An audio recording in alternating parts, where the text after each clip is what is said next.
الكريم السلام عليكم ورحمة الله وبركاته জাতীয় শিশু কিশোর পত্রিকা নকিব আয়োজিত জাতীয় কবি কাজী নজরুল ইসলামের ১২৫তম জন্মবার্ষিকী উপলক্ষে আজকে নজরুল বিষয়ক আলোচনা সভার মাননীয় সভাপতি, মাসিক নকিব পত্রিকার মান্যবর সম্পাদক জনাব মোহাম্মদ মেহেদি হাসান, মঞ্চে উপবিষ্ট এই পত্রিকার সাথে যুক্ত আমার শ্রদ্ধেয় ভাইয়েরা, আমি নাম উচ্চারণ করছি না, আমি মুগ্ধ হয়ে তশরিফ ভাইয়ের বক্তব্য শুনছিলাম। তশরিফ ভাই সহযোগী সম্পাদক নকিব পত্রিকার, তো সহযোগী সম্পাদকের যে বক্তব্য শুনলাম, সম্পাদক মহোদয়ের বক্তব্য শুনলে তো আর আমার বলার কিছু থাকবে না। তো এই কারণে ভাবলাম যে মাঝখানে আমি দু একটা কথা বলে ফেলি, সম্পাদক মহোদয় হচ্ছে সবার সম্পাদক। তো আমি আল্লাহ রাব্বুল আলামিনের দরবারে লাখো কোটি শুকরিয়া আদায় করছি যে এই অসাধারণ একটি সাহিত্য মজলিসে আমার মতো অত্যন্ত ক্ষুদ্র একজন মানুষকে আমন্ত্রণ জানানোর জন্য। নকিব এই শব্দটি কাজী নজরুল ইসলামের অত্যন্ত প্রিয় একটি শব্দ। নকিব নকিব নামে তার একটি লেখা আছে, আমি একটু লেখাটা পড়ছি। নবজীবনের নব উত্থান আজান ফুকারি এসো নকিব, জাগাও জড় জাগাও জীব, জাগে দুর্বল জাগে ক্ষুধাহীন, জাগিছি কৃষাণ ধুলাই মলিন, জাগে গৃহহীন জাগে পরাধীন, জাগে মজলুম বদনসিব। মিনারে মিনারে বাজে আহ্বান, আজ জীবনের নব উত্থান, শঙ্কাহরণ জাগিছে জোয়ান, জাগে বলহীন জাগিছে ক্লীব। নবজীবনের নব উত্থান আজান ফুকারি এসো নকিব। সকল নকিবকে তিনি আহ্বান জানাচ্ছেন, মাঠে নেমে আসো সবাই, আজান দাও, সবাই আজান দাও, জেগে ওঠো সবাই। তোমার ঘর নাই, বাড়ি নাই, বল নাই, শক্তি নাই, টাকা নাই, পয়সা নাই, কে বলেছে তোমাকে? তোমার সব আছে, তুমি পথে নেমে আসো, আজান দাও, সব শয়তান দূর হয়ে যাবে। এসো নকিব।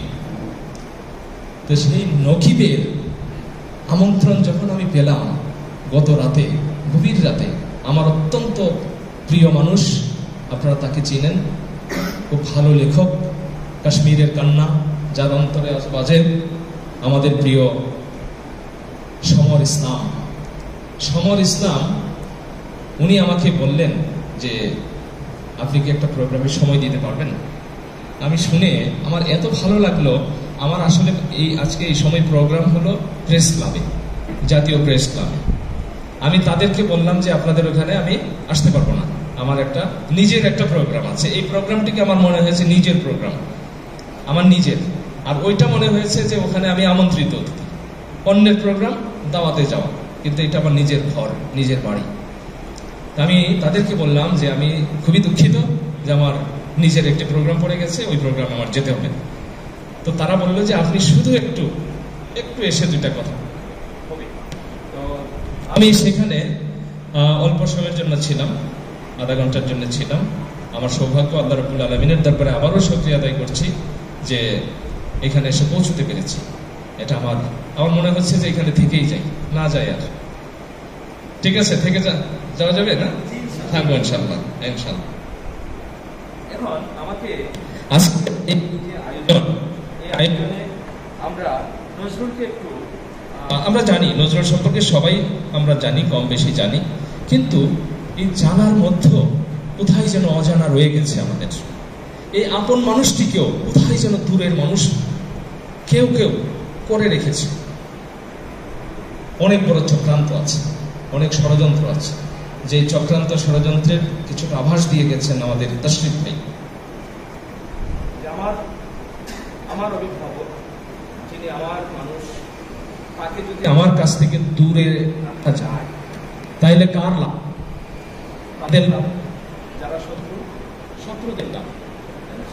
যে আমার একটা লাইট আছে, একটা টর্চ লাইট আছে, একটা টর্চ লাইট আছে, এই লাইটটাকে যদি দূরে আপনার হাতে আছে, এখান থেকে কেউ যদি সরিয়ে ফেলতে পারে, সুবিধা তাদের সুবিধা।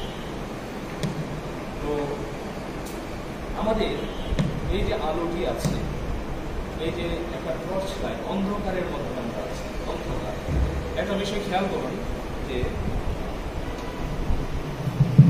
আমাদের ইসলাম ধর্ম এটা কার ধর্ম? কে প্রবর্তন করেছেন? ইসলামের প্রবর্তক কে? স্বয়ং আল্লাহ রাব্বুল আলামিন, স্বয়ং আল্লাহ রাব্বুল আলামিন।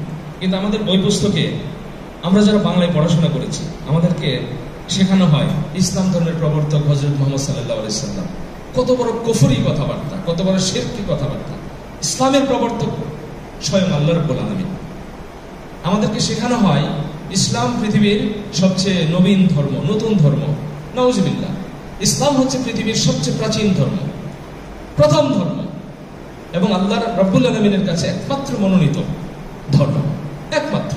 এই কথা বলতে হবে, শুধু কোরআন শরীফের মধ্যে আবদ্ধ রাখলে চলবে না। ইসলামিক ফাউন্ডেশনের যে মনোগ্রাম, সেই মনোগ্রামে লেখা আছে ইন্না দীনা ইনদাল্লাহিল ইসলাম, নিশ্চয়ই আল্লাহর কাছে একমাত্র মনোনীত জীবন ব্যবস্থার নাম হলো ইসলাম। সেই মনোগ্রামটি অবশ্য এর সাথে আরো কিছু লেখা যুক্ত হয়েছে, সেটা আমি আর বলছি না। আমাদের ছোটবেলায় আমরা দেখেছি এই একটি কথাই, ইন্না দীনা ইনদাল্লাহিল ইসলাম। এখন এই যে ইসলাম, আমাদের প্রিয় নবী সাল্লাল্লাহু আলাইহি সাল্লাম আরব দেশে মক্কা নগরীতে তিনি আল্লাহ রাব্বুল আলামিন তাকে পাঠিয়েছিলেন। সেখান থেকে তিনি ইসলামের দাওয়াত দিয়েছেন। ইসলাম সারা পৃথিবীতে ছড়িয়ে পড়েছে। সে আরব দেশ থেকে বাংলাদেশ কত দূরে, তাই না? অনেক দূর। এটা হলো জিওগ্রাফিক্যাল ডিস্টেন্স, অনেক দূর। আবার সময়ের দিক থেকে আমরা যদি দেখি, আমরা যে সময়টিতে আছি, সময়ের দিক থেকেও রাসূল পাক সাল্লাল্লাহু আলাইহি সাল্লামের জমানা এবং আমাদের জমানা প্রায় ১৫০০ বছরের দূরত্ব, তাই না? তাইলে অবস্থানগত দিক থেকে এত দূর, আবার সময়ের দিক থেকেও আমরা এত পরে পৃথিবীতে এসেছি। তো এই সময়ে আমাদের পক্ষে ইসলামের উপর অটল অবিচল থাকা, ইসলামের সঠিক বাণী নিজের মধ্যে ধারণ করা, সেটা কিন্তু অত সহজ কাজ না, এটা যথেষ্ট কঠিন কাজ।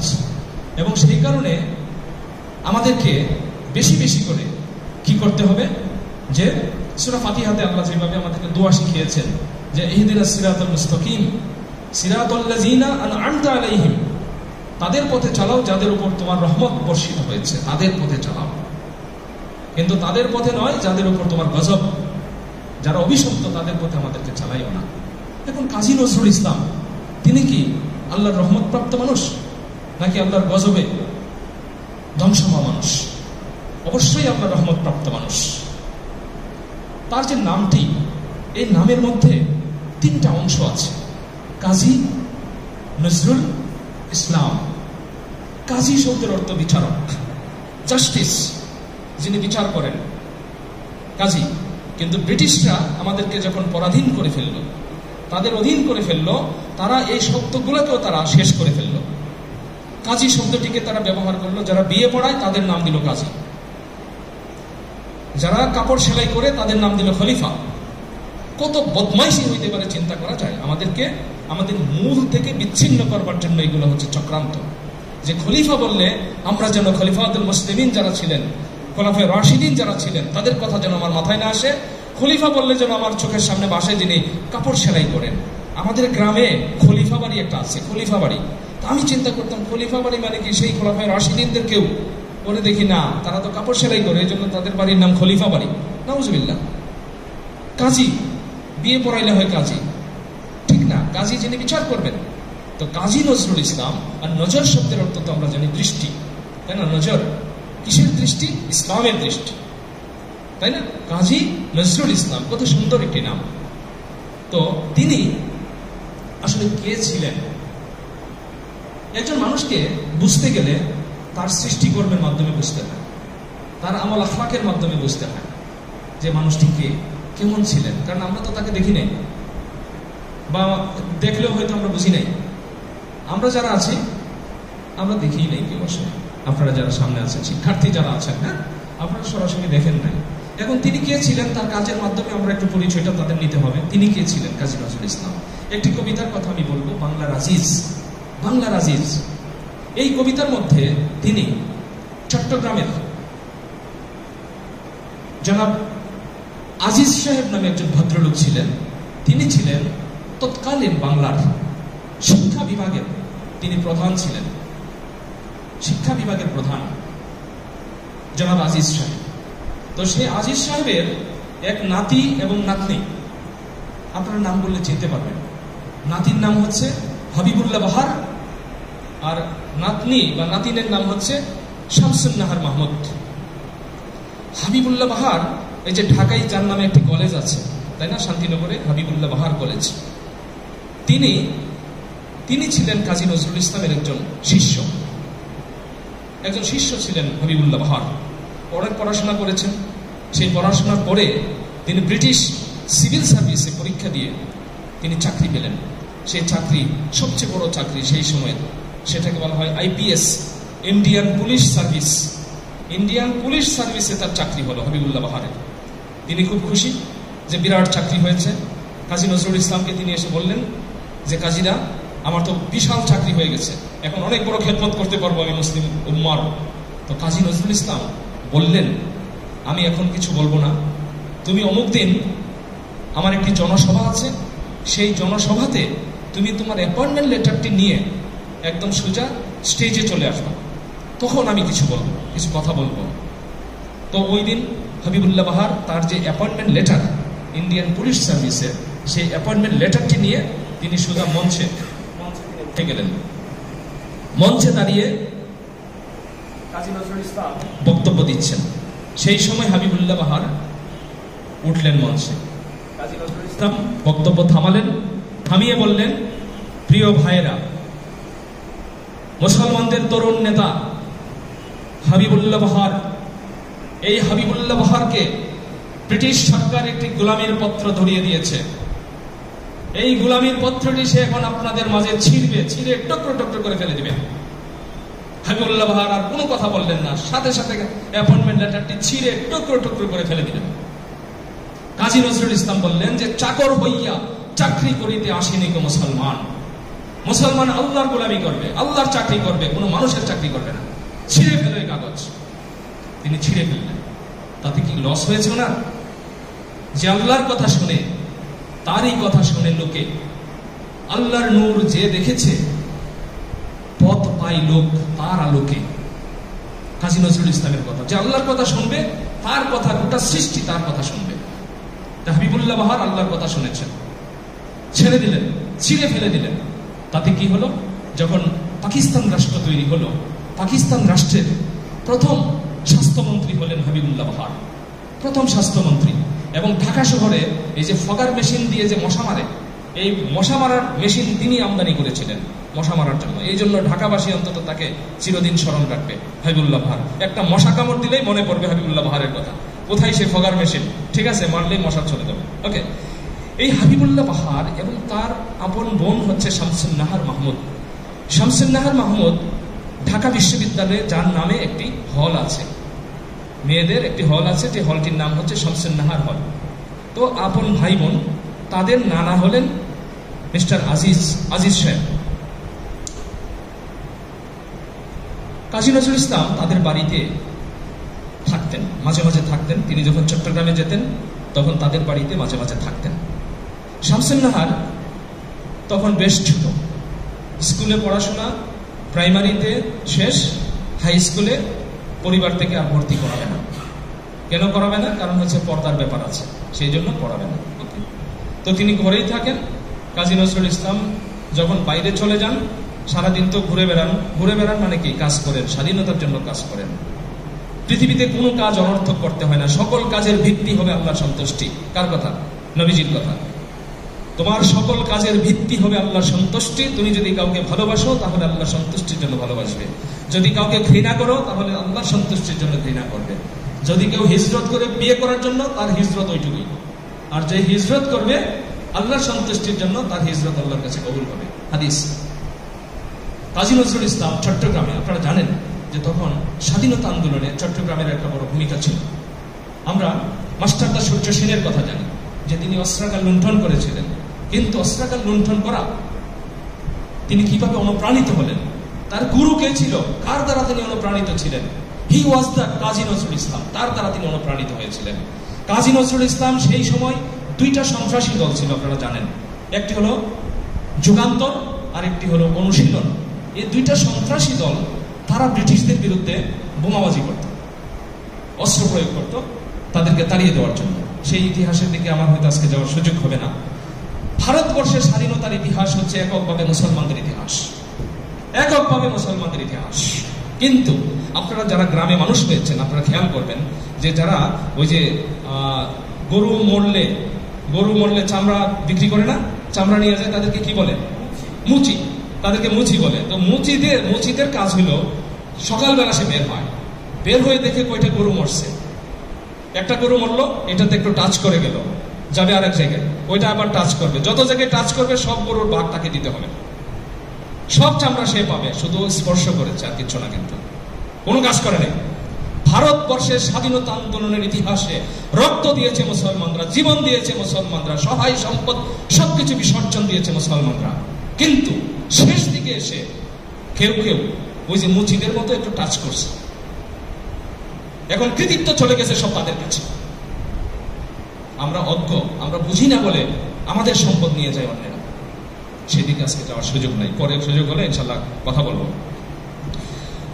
কাজী নজরুল ইসলাম চট্টগ্রামে আপনারা জানেন যে পাহাড়ে জঙ্গলে এই লোকদেরকে নিয়ে তিনি মিটিং করতেন যে কিভাবে ব্রিটিশদেরকে তাড়ানো যায়, কিভাবে তাদের উপরে অ্যাটাক করা যায়, সেইগুলোর দ্বারা অনুপ্রাণিত হয়েছিলেন আপনার মাস্টারদা সূর্য সেন বা আরো অনেকেই। আমরা মাস্টারদা সূর্য সেনকে মনে রেখেছি, কিন্তু সেই আন্দোলনে কাজী নজরুল ইসলামের অবদানকে আমরা কিন্তু মনে করি না। এটা আমাদের অজ্ঞতা, আমাদেরকে বুঝতে দেওয়া হয় না। কানেক্টিভিটি, নেটওয়ার্ক থেকে যদি আপনার মোবাইলটাকে বিচ্ছিন্ন করে দেওয়া হয়, এই মোবাইলটার কোনো দাম আছে? আমাদের নেটওয়ার্ক, আমাদের মোবাইল থেকে নেটওয়ার্ক বিচ্ছিন্ন করে দেওয়া হয়েছে। আমাদের নেটওয়ার্ক কার সাথে? আল্লাহর সাথে। টাওয়ার হচ্ছে আল্লাহ, তাই না? আরশ আজিমের সাথে আমাদের কানেকশন, সেই কানেকশন থেকে আমাদেরকে বিচ্ছিন্ন করে দেওয়া হয়। সেই কানেকশন তৈরি করবার জন্য যারা পৃথিবীতে কাজ করেন বিভিন্ন সময়, তাদের কাছ থেকেও আমাদেরকে দূরে সরিয়ে রাখা হয়। কারণ তাদেরকে যদি আমরা বুঝতে পারি তাহলে আমরা আল্লাহকে বুঝতে পারবো, আল্লাহ রসুলকে বুঝতে পারবো, ইসলামকে বুঝতে পারবো। সেই জন্য তাদের কাছ থেকে আমাদেরকে দূরে সরিয়ে রাখা হয়। এই চক্রান্তের শিকার হয়েছেন কাজী নজরুল ইসলাম। তো কাজী নজরুল ইসলাম, এই শামসুন্নাহর মাহমুদ ছোট মানুষ, তিনি পর্দার আড়াল থেকে কাজী নজরুল ইসলামের সাথে কথা বলেন। কাজী নজরুল ইসলাম তাকে উৎসাহ দেন যে তুমি পড়ো, পড়াশোনা করো, তোমার বিষয় আমরা দেখবো ইনশাআল্লাহ। তো নজরুল যখন বাইরে চলে যান তখন শামসুন্নাহর মাহমুদ ওই ঘরে এসে খাতাপত্র ঠিকঠাক করে রেখে দেয়, ফাঁকা। ধরেন একটা খাতা সামনে রেখে দিল, পানের বাটি সামনে রেখে দিল, চায়ের মগ এগুলো সব সামনে সাজিয়ে রাখত। কাজী সাহেব ঘরে ফিরলে উনি যখন খাতা দেখবেন ফাঁকা খাতা পড়ে আছে, কলম আছে, সাথে সাথে লেখা শুরু করেন। ঠিক আছে, সেই সব লেখার সমষ্টি হয়েছে হিন্দু হিন্দুল, এই সমস্ত বিখ্যাত কাব্যগ্রন্থ। এবং সেই কারণে কাজী নজরুল ইসলাম তার হিন্দু হিন্দুল কাব্যগ্রন্থটি উৎসর্গ করেছেন এই দুইটা মানুষের নামে। এক হলো হাবিবুল্লাহ বাহার আর এক হলো শামসুন্নাহার মাহমুদ। একজন বাহার আর একজন নাহার, দুই ভাই বোনকে তিনি এই কাব্যগ্রন্থটি উৎসর্গ করেছেন। আপনারা জিনিসগুলো মাথায় রাখবেন। তো তাদের নানা হলেন আজিজুর রহমান সাহেব। তো আজিজ সাহেবকে স্মরণ করে কাজী নজরুল ইসলাম, আজিজ সাহেব তখন নাই, ইন্তেকাল করেছেন, তো তাকে স্মরণ করে কাজী নজরুল ইসলাম একটি কবিতা লিখলেন। সেই কবিতাটির নাম হলো বাংলার আজিজ। আমার কাছে মনে হয় তিনি আজিজ সাহেবকে যে কথাগুলো লিখেছেন ওনার উদ্দেশ্যে, এই কথাগুলো প্রত্যেকটি কথা আসলে তার উদ্দেশ্যে আমাদের বলার কথা, কাজী নজরুল ইসলামের উদ্দেশ্যে আমাদের বলার কথা। এই কথাগুলো আমি কয়েকটি কথা আপনাদেরকে শোনাই।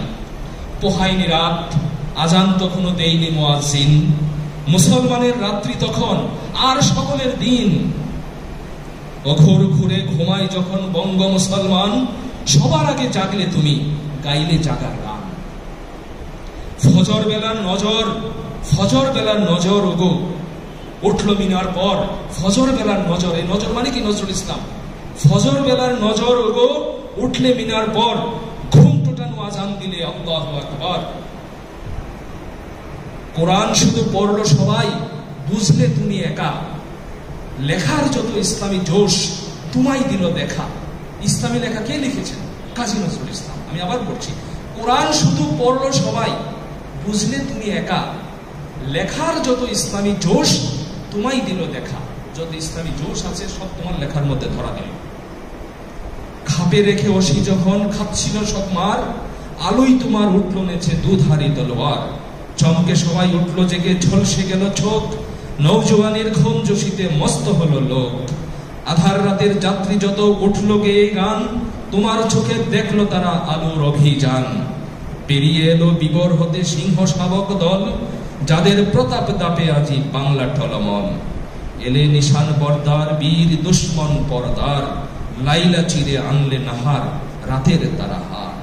তুমি রাতের অন্ধকার ছিঁড়ে বিচ্ছিন্ন করে তুমি দিনের আলো এনেছ। কে? কাজী নজরুল ইসলাম। এই বাংলার আজিজ আর কেউ নন, তিনি কাজী নজরুল ইসলাম। দেখুন, আমরা যদি তার জীবনটা একটু খেয়াল করি, তার যে পারিবারিক ইতিহাস ছিল, তারা ছিলেন মুঘল শাসনামলে বাদশাহ শাহ আলমের সময়ে তারা বিচারক ছিলেন, এবং তাদেরকে এই যে চুরুলিয়াতে ওই এলাকায় বিরাট জায়গির দেওয়া হয়েছিল, অনেক জমি জমা তাদের উপর ন্যস্ত করা হয়েছিল। তারা এগুলো দেখাশোনা করতেন এবং ওই এলাকার বিচার কার্য তারা সম্পাদন করতেন। কিন্তু আমাদের দুর্ভাগ্য, যখন আমরা পরাধীন হয়ে গেলাম, আমরা ব্রিটিশের অধীন হয়ে গেলাম, তখন স্বাভাবিক কারণেই মুসলমানদের উপর নির্যাতন নেমে আসলো। আজকে আমাদের যে অবস্থা, আমরা তো এই অবস্থায় ছিলাম না, আমরা তো শাসকের সিংহাসনে ছিলাম। আমরা এই মুসলমানরা তো শাসন করেছে কত বছর। আমরা যদি একদম যদি ধরেন ক্যাটাগরিক্যালি সময়ের হিসাবে যদি আমরা দেখি যে মোহাম্মদ বিন কাসিম 712 খ্রিস্টাব্দে তিনি সিন্ধু বিজয় করেছেন, তিনি কিন্তু মুসলমানরা কিন্তু কখনো আক্রমণ করে না, এটা খেয়াল রাখতে হবে। মুসলমানরা সবসময় মজলুমের পাশে দাঁড়িয়েছে, মুসলমানরা। সেই এলাকায় আপনারা জানেন যে সুদূর অতীত থেকে আরব থেকে ব্যবসায়ীরা তারা আমাদের এই ভূখণ্ড টাচ করে তারা সিংহল সমুদ্র হয়ে তারা চীন এই সমস্ত দেশে তারা ব্যবসা বাণিজ্য করত। সেই রকম একটি ব্যবসায়িক জাহাজ সিন্ধুর পার্শ্ববর্তী সমুদ্রে ডাকাতদের দ্বারা আক্রান্ত হলো। অনেক নারী, পুরুষ, শিশু, বৃদ্ধ তারা ছিল, অনেককে তারা মেরে ফেললো, তাদের সম্পদ লুণ্ঠন করে নিয়ে গেল। তখন আমাদের মুসলিম শাসক এই সিন্ধুর রাজা তাহিরের কাছে এটার বিচার চাইলেন, এটার প্রতিকার চাইলেন, রেমেডি চাইলেন, যে তোমার এলাকায় আমার লোকজন আক্রান্ত হয়েছে, ক্ষতিগ্রস্ত হয়েছে, তুমি এটার বিচার করো। কিন্তু তিনি হেসে উড়িয়ে দিলেন, তিনি কোনো বিচার করলেন না। তার মানে তিনিও এর সাথে জড়িত। তখন মোহাম্মদ বিন কাসিমের নেতৃত্বে একটা সৈনিক দল গঠন করা হলো, বলা হলো যে তুমি যে এটার প্রতিকার করো এবং মজলুমের পাশে তুমি দাঁড়াও। তো তিনি যখন আসলেন, দেখলেন যে এখানে শুধু যে মুসলমানরা আক্রান্ত হয়েছে তা না, এখানকার যারা অধিবাসী তারা প্রতিদিন প্রতি মুহূর্তে শাসকের দ্বারা আক্রান্ত হচ্ছে, তারা নির্যাতিত, তারা নিপীড়িত, তারা সবাই দলে দলে মোহাম্মদ বিন কাসিমের ইসলামের পতাকা তুলে তারা এসে আশ্রয় নিল, সিন্ধু বিজয় হয়ে গেল। কিন্তু মুসলমানরা যদি আক্রমণকারী হতো তাহলে সাথে সাথে কিন্তু আরো বিভিন্ন এলাকা তারা দখল করত, কিন্তু করেনি। যখন যেখানে মজলুমরা আক্রান্ত হয়েছে তখন সেখানে মুসলমানরা এসেছে। এই বাংলাদেশে মজলুমকে রক্ষা করার জন্যই তো মুসলমানরা এসেছে, তাই না? তো মজলুমের পাশে মুসলমানরা দাঁড়ায়, সবসময় দাঁড়ায়, কারণ এটা আল্লাহর নির্দেশ যে যেখানে জুলুম হবে সেখানে তোমার সেই জুলুমের বিরুদ্ধে তোমাকে প্রতিবাদ করতে হবে। প্রথমত তাকে অস্ত্র দিয়ে, তাকে শক্তি দিয়ে সেই জালিমদেরকে তোমার প্রতিহত করতে হবে। এটা ঈমানের 1 নম্বর দাবি। দ্বিতীয় দাবি হলো, সেটা যদি তুমি করতে না পারো তাহলে মুখে মুখে তুমি প্রতিবাদ করবে, এটা দ্বিতীয় দাবি, 2nd ক্লাস ঈমান। আর 3rd ক্লাস ঈমান হলো, কিছুই তুমি পারলে না, মনে মনে তুমি ঘৃণা করো, যে এটা ঠিক না, এটা মনে মনে ঘৃণা করতে হবে, এটা 3rd ক্লাস ঈমান। কিন্তু এইটুকু যদি আমরা না করি তাহলে আর ঈমান নাই। এটার ব্যাখ্যার জন্য তো আমার মনে হয় বড় বড় ফকি মুহাদ্দিস হওয়ার দরকার নাই, সহজেই বোঝা যায় যে এরপরে আর ঈমানের কথা নবীজি বলেন নাই, বলেছেন যে একদম কিছুই না পারলে মনে মনে ঘৃণা করো। কাজী নজরুল ইসলাম যখন তার পৈতৃক যে রাজকীয় যে অবস্থা ছিল, তারা শাসক ছিলেন, বিচারক ছিলেন, কিন্তু মুসলমানদের পরাজয়ের মাধ্যমে তারাও পরাজিত হলেন এবং দেখতে দেখতে তারা সবকিছু হারিয়ে একদম একাকার হয়ে গেলেন, নিঃস্ব হয়ে গেলেন। কিন্তু মুসলমানরা নিঃস্ব হলেও তারা কিন্তু নত হয় না, কখনোই না। তাদের মাথা সবসময় উঁচু থাকে, সবসময় উঁচু থাকবে তারা। সেই কারণে কাজী নজরুল ইসলাম যখন তার জন্ম হলো, তার জন্মের বিষয়টা আপনারা জানেন যে 4 জন ভাই বোনের ইন্তেকালের পর তার জন্ম হলো। তো বাবা মার স্বাভাবিকভাবে খুব টেনশন ছিল যে এই সন্তানটিকে আল্লাহ যেন অন্তত বাঁচিয়ে রাখেন। তাকে আল্লাহ বাঁচিয়ে রাখলেন। তিনি যখন আস্তে আস্তে বড় হলেন, তার যখন বয়স 9 বছর বয়স, তখন তার বাবা ইন্তেকাল করলেন, তিনি এতিম হয়ে গেলেন। দেখুন আল্লাহ তাকে কিভাবে মানব জাতির পাশে দাঁড় করানোর জন্য তাকে প্রতিটি ক্ষেত্রে কিন্তু তাকে প্রশিক্ষণ দিচ্ছেন। আল্লাহ প্রতিটা ক্ষেত্রে তাকে প্রশিক্ষণ দিচ্ছেন। এক হলো তার ব্যাকগ্রাউন্ড হলো যে শাসন ক্ষমতায় তারা ছিলেন, এখন তারা পরাস্ত, তারা পরাজিত, তারা নিঃস্ব।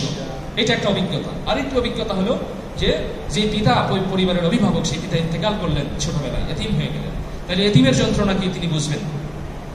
এতিম হওয়ার পরে কাজী নজরুল ইসলাম সঙ্গে সঙ্গে কি করলেন দেখুন, যে মক্তবে তিনি পড়াশোনা করতেন, সেই মক্তবে তিনি শিক্ষকতার চাকরি নিলেন। শিক্ষক হয়ে গেলেন তিনি। কত মেধাবী ছাত্র ছিলেন যে তাকে সেই মক্তবের শিক্ষক হিসেবে নিয়োগ দেওয়া হলো। এই শিক্ষকতা থেকে তিনি যে উপার্জন করতেন সেটা তার মায়ের হাতে তুলে দিতেন। এই যে দায়িত্ববোধ দেখুন, শিক্ষকতা থেকে, এবং যে এখানে মসজিদের খাদেমগিরি করতেন, মুয়াজ্জিনের কাজও করতেন মাঝে মাঝে। ওখানে একটা মাজার ছিল, আপনারা জানেন চুরুলিয়া গ্রাম। এই চুরুলিয়া শব্দটি কিভাবে এসেছে? চুরুলিয়া মানে 4 আউলিয়া। 4 আউলিয়া শব্দগুলোকে এমন ভাবে বিকৃত করা হয়েছে যেন আমরা বুঝতেই না পারি। চুরুলিয়া মানে হচ্ছে 4 আউলিয়া। এই গ্রামে 4 জন বিখ্যাত আউলিয়া ছিলেন, দরবেশ ছিলেন। তার মধ্যে একজন হলেন পীর পাহলওয়ান রহমতুল্লাহ আলাইহি। সেই পীরের দরগায় তিনি সেবা যত্ন করতেন, খাদেম হিসাবে কাজ করতেন, মসজিদে ঝাড়ু দিতেন, মুয়াজ্জিন হিসাবে আজান দিতেন, এবং সেই মক্তবে তিনি শিক্ষকতা করতেন।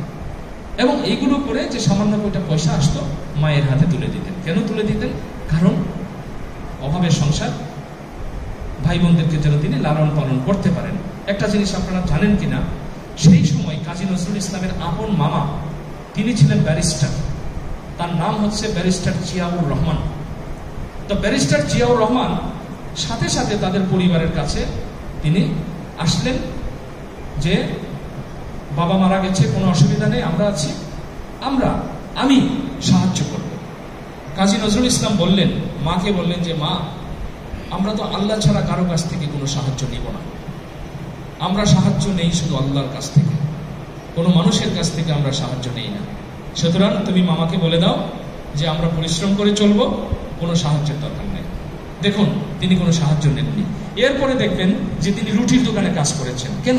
কারণ মুসলমানের একটা অন্যতম বৈশিষ্ট্য হচ্ছে তাকে পরিশ্রম করতে হবে, তাকে পরিশ্রম করতে হবে। সূরা বালাদের 4 নম্বর আয়াত আল্লাহ কি বলেছেন? আমি মানুষকে শ্রম নির্ভর হিসাবে সৃষ্টি করেছি। মানুষ যত পরিশ্রম করবে, যত কায়িক পরিশ্রম করবে, দৈহিক পরিশ্রম করবে, তত বেশি সে সুস্থ থাকবে।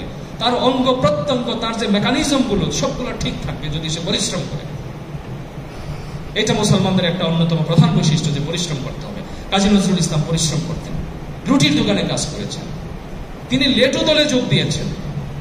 লেটু দলটা কি? লেটু দলটা হচ্ছে এটা এক ধরনের পালা গান। এটা একটা প্রতিযোগিতা হয়।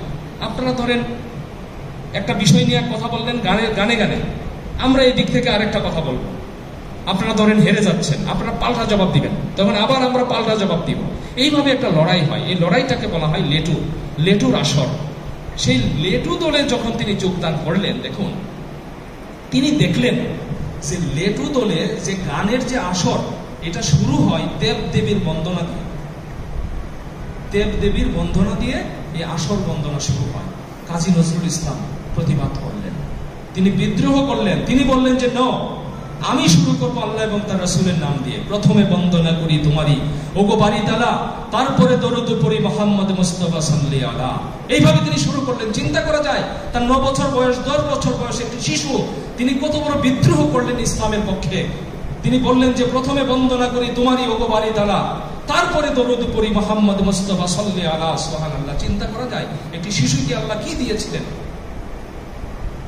তিনি বিদ্রোহ করেছেন শুধু ব্রিটিশের বিরুদ্ধে না, তিনি বিদ্রোহ করেছেন সমস্ত অন্যায়ের বিরুদ্ধে। আমাদের মধ্যে যত রকম অনইসলামিক কাজকর্ম আছে সেইগুলোর বিরুদ্ধেও তিনি বিদ্রোহ করেছেন। এবং বিদ্রোহ করতে গিয়ে তিনি চিন্তা করতেন না যে কে অখুশি হবে, কে কষ্ট পাবে, এটা চিন্তা করতেন না। শুধু চিন্তা করতেন যে এটা সঠিক, সুতরাং এটা বলতে হবে আমাকে, এটা বেঠিক, এটার বিরোধিতা করতে হবে আমাকে। তো কাজী নজরুল ইসলাম বড় হচ্ছেন। তিনি যখন রুটির দোকানে কাজ করেন তখন দেখলেন যে একজন পুলিশের দারোগা, আপনারা জানেন তার নামের সাথে কাজী আছে, কাজী রফিজুল্লাহ, কাজী রফিজুল্লাহ দারোগা। কাজী রফিজুল্লাহ দারোগা, তার পোস্টিং, তিনি ময়মনসিংহের মানুষ। ময়মনসিংহ নাম তো এটা ছিল না গো, নামটা কি ছিল? মোমেন শাহী। এটা মোমেনদের বাদশাহী করার জায়গা, এটা মোমেন শাহী। সেই নামটা ইংরেজরা কি করে দিল? মাই ম্যান সিং, আমার মানুষেরা গান গায়, এই হলো নাম, মাই ম্যান সিং। মোমেন শাহী চলে গেল নাই। মোমেন শাহীর দারোগা কাজী রফিজুল্লাহ, কাজী রফিজুল্লাহ দারোগা আসানসোলে ওই থানাতে তার পোস্টিং। তো তিনি সকালবেলা নাস্তা খাওয়ার জন্য এই রুটির দোকানে আসেন। তিনি খেয়াল করেন একটা ছোট্ট শিশু রুটি বানায় আর কি যেন বলে, গান গায়, কবিতা বলে নিজে নিজে, কিন্তু কথাগুলো খুব ভালো লাগে। তখন তিনি তাকে কাছে ডাকলেন, বললেন যে বাবা তুমি কি এই কাজ করো, তুমি পড়াশোনা করছো না কেন? বলে যে আমার তো পড়াশোনা করার সুযোগ নাই, আমি কাজ করে খাই। তখন তিনি বললেন তুমি কি আমার সাথে যাবে মোমেন শাহীতে, বাংলাদেশে? তখন বাংলাদেশ নাম হয় নাই, মোমেন শাহীতে। বললো হ্যাঁ যাবো। তার কিন্তু পিছুটান ছিল না, তিনি পিছনের দিকে তাকাইতেন না, পেছনে কি আছে, সামনের দিকে চলতেন শুধু। তিনি বলেন যাব। চলে আসলেন বাংলাদেশে। তিনি প্রথম আসলেন সেই সময়। তিনি এসে স্কুলে তাকে ভর্তি করে দেওয়া হলো, তিনি পড়াশোনা করলেন। কিন্তু 1 বছর পর তিনি আবার সেখান থেকে চলে গেলেন। কেন চলে গেলেন সেটা অন্যদিন কোনো সময় ইনশাআল্লাহ কথা হবে। ওখানে গিয়ে তিনি একটা স্কুলে, রানীগঞ্জ শিয়ারশুল রাজ হাই স্কুলে তিনি ভর্তি হলেন। হেডমাস্টার সাহেব একজন কবি। তো হেডমাস্টার স্যারের কাছে গিয়ে তিনি আবেদন করলেন যে স্যার আমি স্কুলে ভর্তি হতে চাই, কিন্তু আমাকে 1 ক্লাস ডাবল প্রমোশন দিতে হবে, ডাবল প্রমোশন। তখন হেডমাস্টার স্যার বললেন যে ডাবল প্রমোশন তো দেওয়া যাবে না বাবা, তুমি ভর্তি হও, ভর্তি হয়ে পরীক্ষা দিয়ে পাশ করে তুমি উপরের ক্লাসে উঠবে।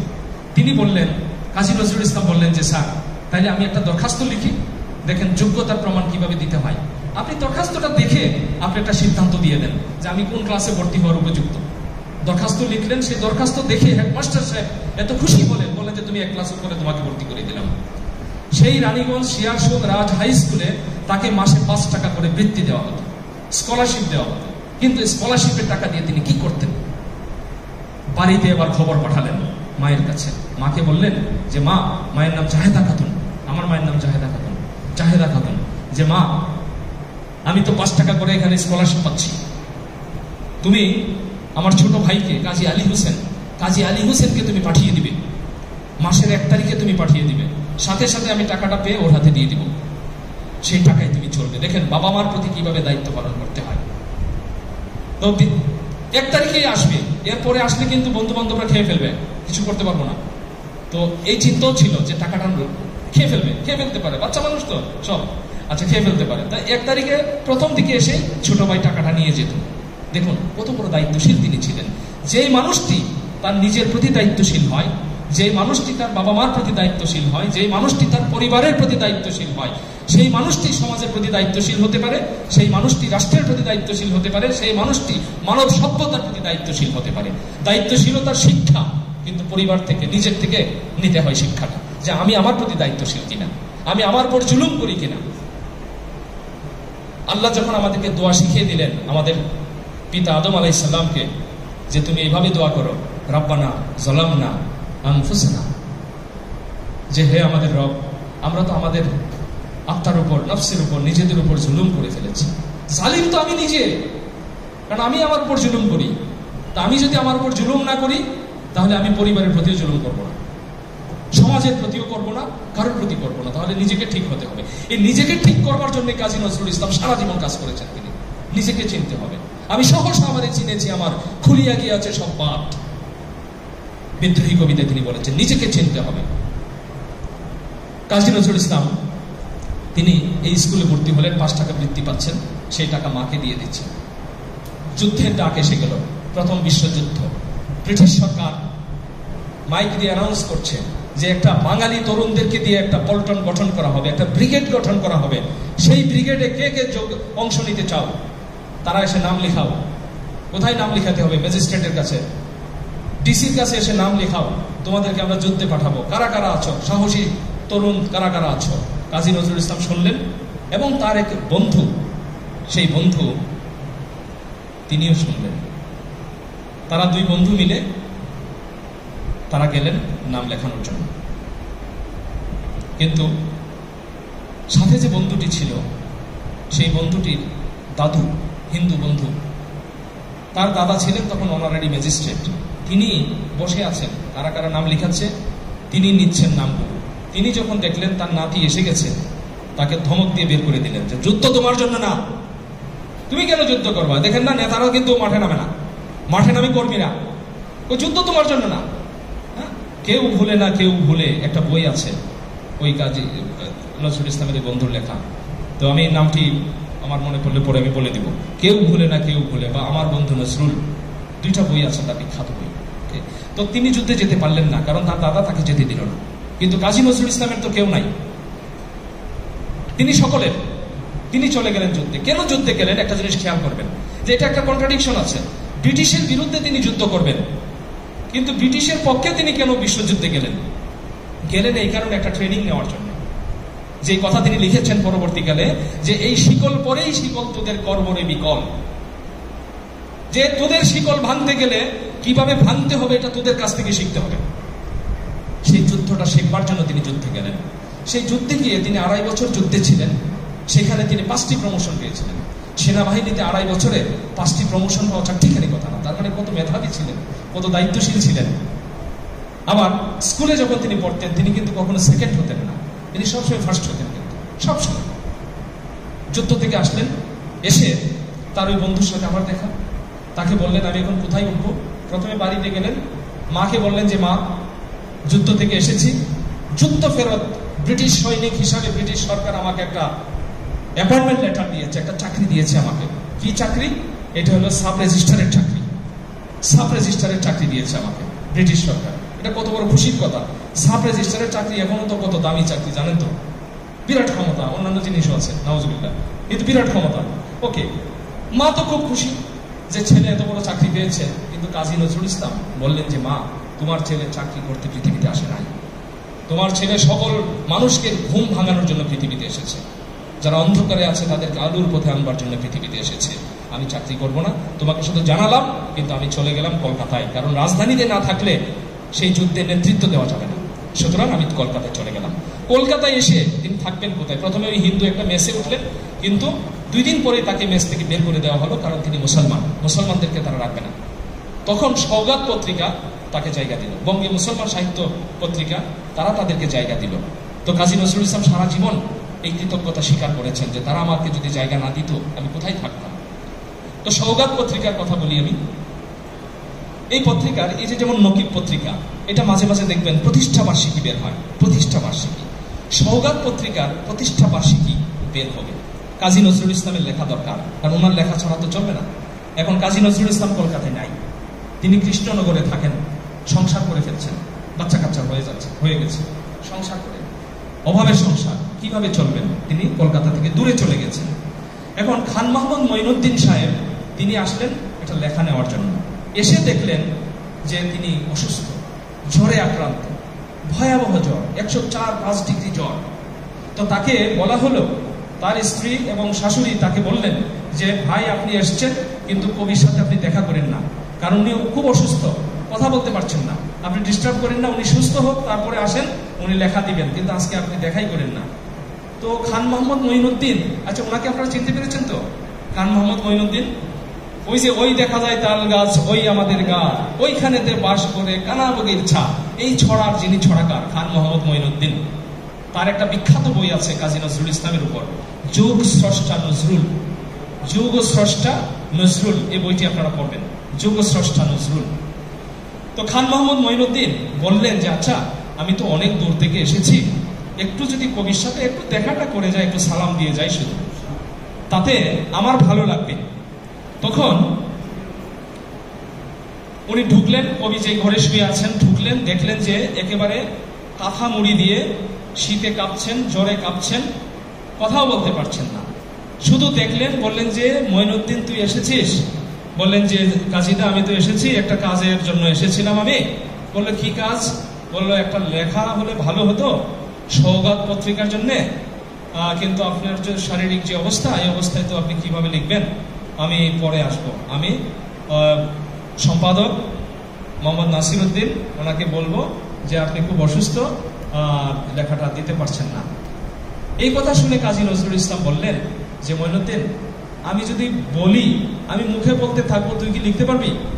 হ্যাঁ লিখতে পারবো, কোথায় লিখ, আমি বলতে থাকি, আমি বলবো তুই লিখবি, আমি বলবো তুই লিখবি, হ্যাঁ আমি বলবো তুই লিখবি। কোন কবিতাটা তিনি লিখলেন জানেন? কোন কবিতাটি তিনি লিখলেন? সেই বিখ্যাত কবিতা খালিদ কবিতা তিনি লিখলেন। খালিদ লিখলেন না, তিনি বললেন, শুধু তিনি বললেন, আর খান মোহাম্মদ মঈনুদ্দিন লিখে গেলেন। বিশাল একটি কবিতা, 182 লাইন, বড় বড় লাইন। আজকাল তো অনেকে কবিতা লিখে একটা শব্দ এক পাতা নাই, এটাই নাকি কবিতা। শুধু লিখেছে ক, এটাই একটা কবিতা, এক পাতা নাই। কাজী নজরুল ইসলাম 182 পাতার 182 বাক্য, বড় বড় বাক্য দিয়ে একটি কবিতা লিখলেন। সেই কবিতাটির নাম হলো খালিদ।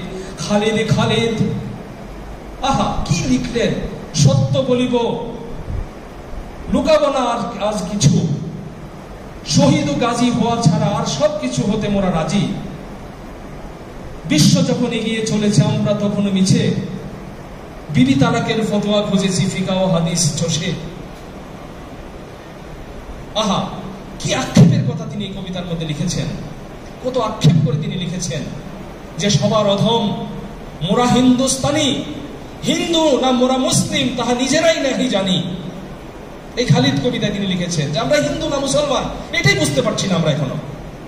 সত্য বলিব, লুকাবো না কিছু। এই কবিতাটি আপনারা পড়বেন, দেখবেন যে কিভাবে আল্লাহ তাকে দিয়ে কবিতা লিখিয়েছেন। এটা মানুষের পক্ষে সম্ভব না, এটা মানুষের আল্লাহ লিখিয়েছেন তাকে। এই কারণে তিনি আরেক জায়গায় লিখেছেন যে আমি যার নুপুরের ছন্দ, বেনুকার সুর, কে সেই সুন্দর, কে মুরে গোপনে কবিতা লেখায়।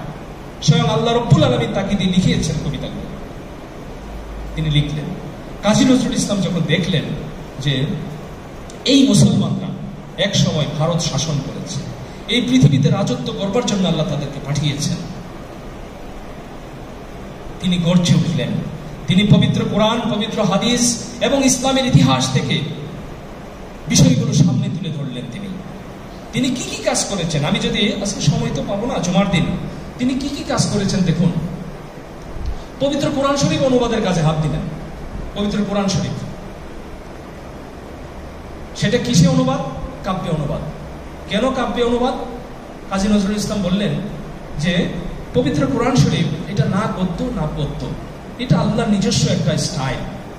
কিন্তু আমরা যদি গদ্যে অনুবাদ করি সেটা শ্রুতি মধুর হয় না। বরং আমি যদি পদ্যে, কাব্যে অনুবাদ করে দিতে পারি, তাহলে বাঙালি মুসলমানরা যেভাবে হাফেজ হচ্ছে, যেভাবে কোরআন মুখস্থ করে তার নফসের, তার আত্মার মধ্যে রেখে দিচ্ছে, কলবের মধ্যে রেখে দিচ্ছে, আমি যদি কবিতার মাধ্যমে কোরআন শরীফের অনুবাদ করে দিতে পারি, তাহলে বাংলাটাও মানুষ মুখে মুখে শিখে ফেলতে পারবে। কিন্তু কোরআন শরীফ অনুবাদ করতে গিয়ে কাজী নজরুল ইসলাম কি কি করেছেন, আপনারা যদি কাব্য আমপারা বইটা আপনারা পড়েছেন, তারপর আবার একটু দেখেন আজকে নতুন করে। তিনি প্রথম কথা হলো যে এটি উৎসর্গ করেছেন কাকে, কাদেরকে তিনি উৎসর্গ করেছেন? বাংলার নায়েবে রাসূল আলেম ওলামাগণের দস্ত মোবারকে। এইভাবে তিনি লিখেছেন। তার মানে আপনারা যারা আলেম ওলামা আছেন, আপনাদেরকে তিনি এটা বইটা উৎসর্গ করে গেছেন আপনাদেরকে। তাহলে কৃতজ্ঞতা জানানো দরকার না যে আপনাদেরকে একটি বই তিনি উৎসর্গ করে গেছেন। তিনি বলেছেন আপনারা রাসূলের, আপনারা হচ্ছেন উত্তরাধিকার, এবং রাসূলের উত্তরাধিকারী হিসাবে আপনাদেরকে এই উপহারটা তিনি দিয়ে গেছেন। এবং এই বইটার মধ্যে তিনি ভূমিকার মধ্যে তার নিজের একটা পরিচয় দিয়েছেন।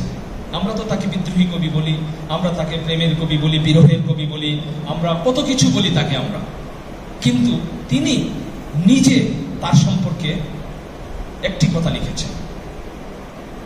আর কোথাও তিনি তার নিজের নামের আগে কোনো পদবি ব্যবহার করেননি।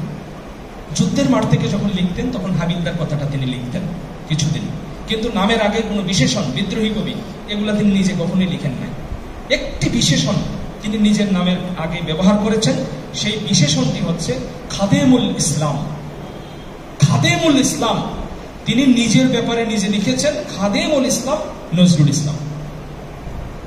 এটা কাব্য আমপারা বইয়ের ভূমিকার মধ্যে, ভূমিকা লেখা শেষ, তিনি পরিচয় দিচ্ছেন খাদেমুল ইসলাম নজরুল ইসলাম।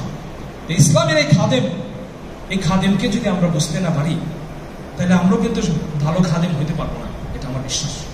আমরা যদি ভালো খাদেম হতে চাই, তাহলে ইসলামের এই খাদেমগণকে চিনতে হবে। আল্লাহর কাছে যেমন আমরা দোয়া করি, ওই যে ইহদিনাস সিরাতাল মুস্তাকিম, সিরাতাল্লাযীনা আন'আমতা আলাইহিম, যাদের উপর তোমার করুণা বর্ষিত হয়েছে, তাদের পথে আমাদেরকে চালাও, তাদেরকে আমাদের চিনতে হবে। তিনি এই অনুবাদ করতে গিয়ে তিনি বলেছেন, তিনি লিখেছেন যে পৃথিবীর এমন কোনো বড় বড় তাফসির গ্রন্থ নাই যে তাফসির গ্রন্থগুলো আমি পড়ি নাই, এরকম কোনো তাফসির গ্রন্থ আমি নাই। বিখ্যাত সব তাফসির গ্রন্থ আমি পড়ে শেষ করেছি, তারপরে এই অনুবাদে আমি হাত দিয়েছি। এখন এই অনুবাদটা যখন তিনি করলেন, এখন কেউ তো ছাপতে রাজি হচ্ছে না, কেউ প্রকাশ করতে রাজি হচ্ছে না, কারণ কোরআন শরীফের ব্যাপার তো যদি কোনো ভুলভ্রান্তি হয়ে যায়, তাহলে তো ওই প্রকাশকের 12টা বাজবে, তাই না? একদম 12টা বেজে যাবে, কেউ রাজি হচ্ছে না। একদিন এক ভদ্রলোক খোদাবক্স প্রকাশনী, এটা ছিল ব্রিটিশ আমলে, ব্রিটিশ সরকারের যে সরকারি যে বই পুস্তক, এগুলো তারা পাবলিশ করত, গভর্নমেন্টের এনলিস্টেড পাবলিশার।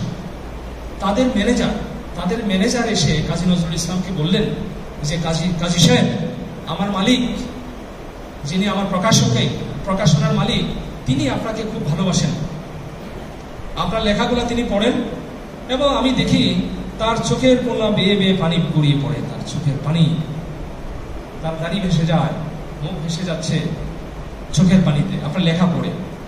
আপনি কি একদিন ওনার সাথে একটু দেখা করবেন? তাতে একটা কাজ হতে পারে, সেটা হলো আপনার কাব্য আমপারাটা হয়তো উনি প্রকাশ করতে পারেন, কারণ উনি তো অনেক বড় লেখক, অনেক বড় প্রকাশক তিনি। তো কাজী নজরুল ইসলাম বললেন যে ঠিক আছে, তাইলে আমি একটু দেখা করব, কারণ আমার এই বইটা প্রকাশ করা দরকার।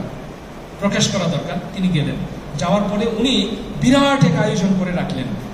কাজী নজরুল ইসলাম তো অবাক হয়ে গেলেন যে কি ব্যাপার। ওই সময় কলকাতার বড় বড় আলেম ওলামাগণকে তিনি দাওয়াত করেছেন, কাজী নজরুল ইসলাম আসবেন সেই জন্য, সেই সম্মানে সবাইকে তিনি দাওয়াত করেছেন। সেই অনুষ্ঠানে আলেমগণের মধ্যে প্রধান যিনি ছিলেন, তিনি হলেন বাংলাদেশ সরকারের তৎকালীন আইনমন্ত্রী ব্যারিস্টার মওদুদ আহমেদ। ব্যারিস্টার মওদুদ আহমেদের পিতা ছিলেন ওই আলেমগণের মধ্যে মধ্যমণি। তো কাজী নজরুল ইসলাম শুরুতেই পবিত্র কোরআন শরীফের উপর একটা বক্তব্য দিলেন, পবিত্র কোরআন শরীফের উপর একটা লেকচার দিলেন তিনি। তো এই লেকচারটি যদি সংরক্ষিত থাকতো, যদি আমরা লিখিত আকারে পেতাম, তাহলে হয়তো আমরা আরো একটা বড় সম্পদ আমরা পেতাম, কিন্তু এটা লেখা হয়নি।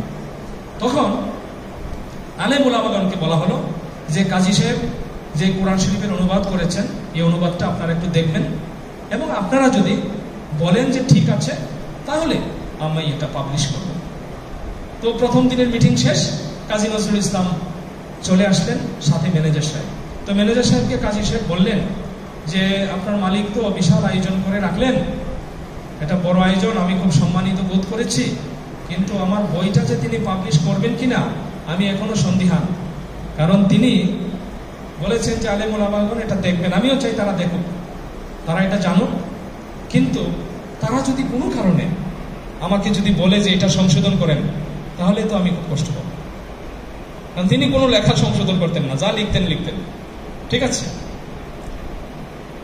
এরপরে এই কাব্য আমপারা এটা নিয়ে অনেকদিন মিটিং হলো, আলেম ওলামাগণের সামনে কাজী নজরুল ইসলাম বক্তব্য রাখেন অনেকদিন। তিনি অনুবাদ পড়ে শোনাচ্ছেন, তারা শোনেন, তিনি বলেন, এইভাবে দিনের পর দিন কিন্তু মিটিং হলো। দেখেন কোরআন শরীফের অনুবাদ কত যত্ন করে প্রকাশ করতে হয়। সব শেষে এই আলেম ওলামাগণ বললেন যে কাজী সাহেব যে অনুবাদ করেছেন, সেই অনুবাদে হাত দেওয়ার মতো শক্তি আমাদের নাই, কোথাও কোনো ধরনের বিচ্ছুতি হয়নি। তিনি শুধু বিসমিল্লাহির রহমানির রহিম এইটার অনুবাদ করেছেন 38টা সূরার মধ্যে 38 রকম, একটার সাথে আরেকটার মিল নাই, কিন্তু প্রতিটাই অর্থপূর্ণ, প্রত্যেকটাই হচ্ছে বিসমিল্লাহির রহমানির রহিমের অনুবাদ।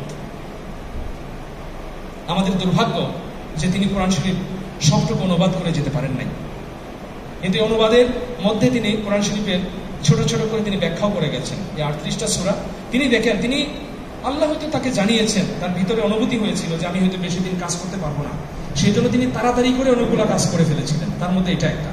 প্রথমে সূরা ফাতিহার অনুবাদ করেছেন। কেন করেছেন? কারণ নামাজের জন্য সূরা ফাতিহা হচ্ছে ম্যান্ডেটরি, সুতরাং এটা আগে করতে হবে। এটা করলেন প্রথমে। তারপরে 30তম পারাটা করলেন আগে। কেন?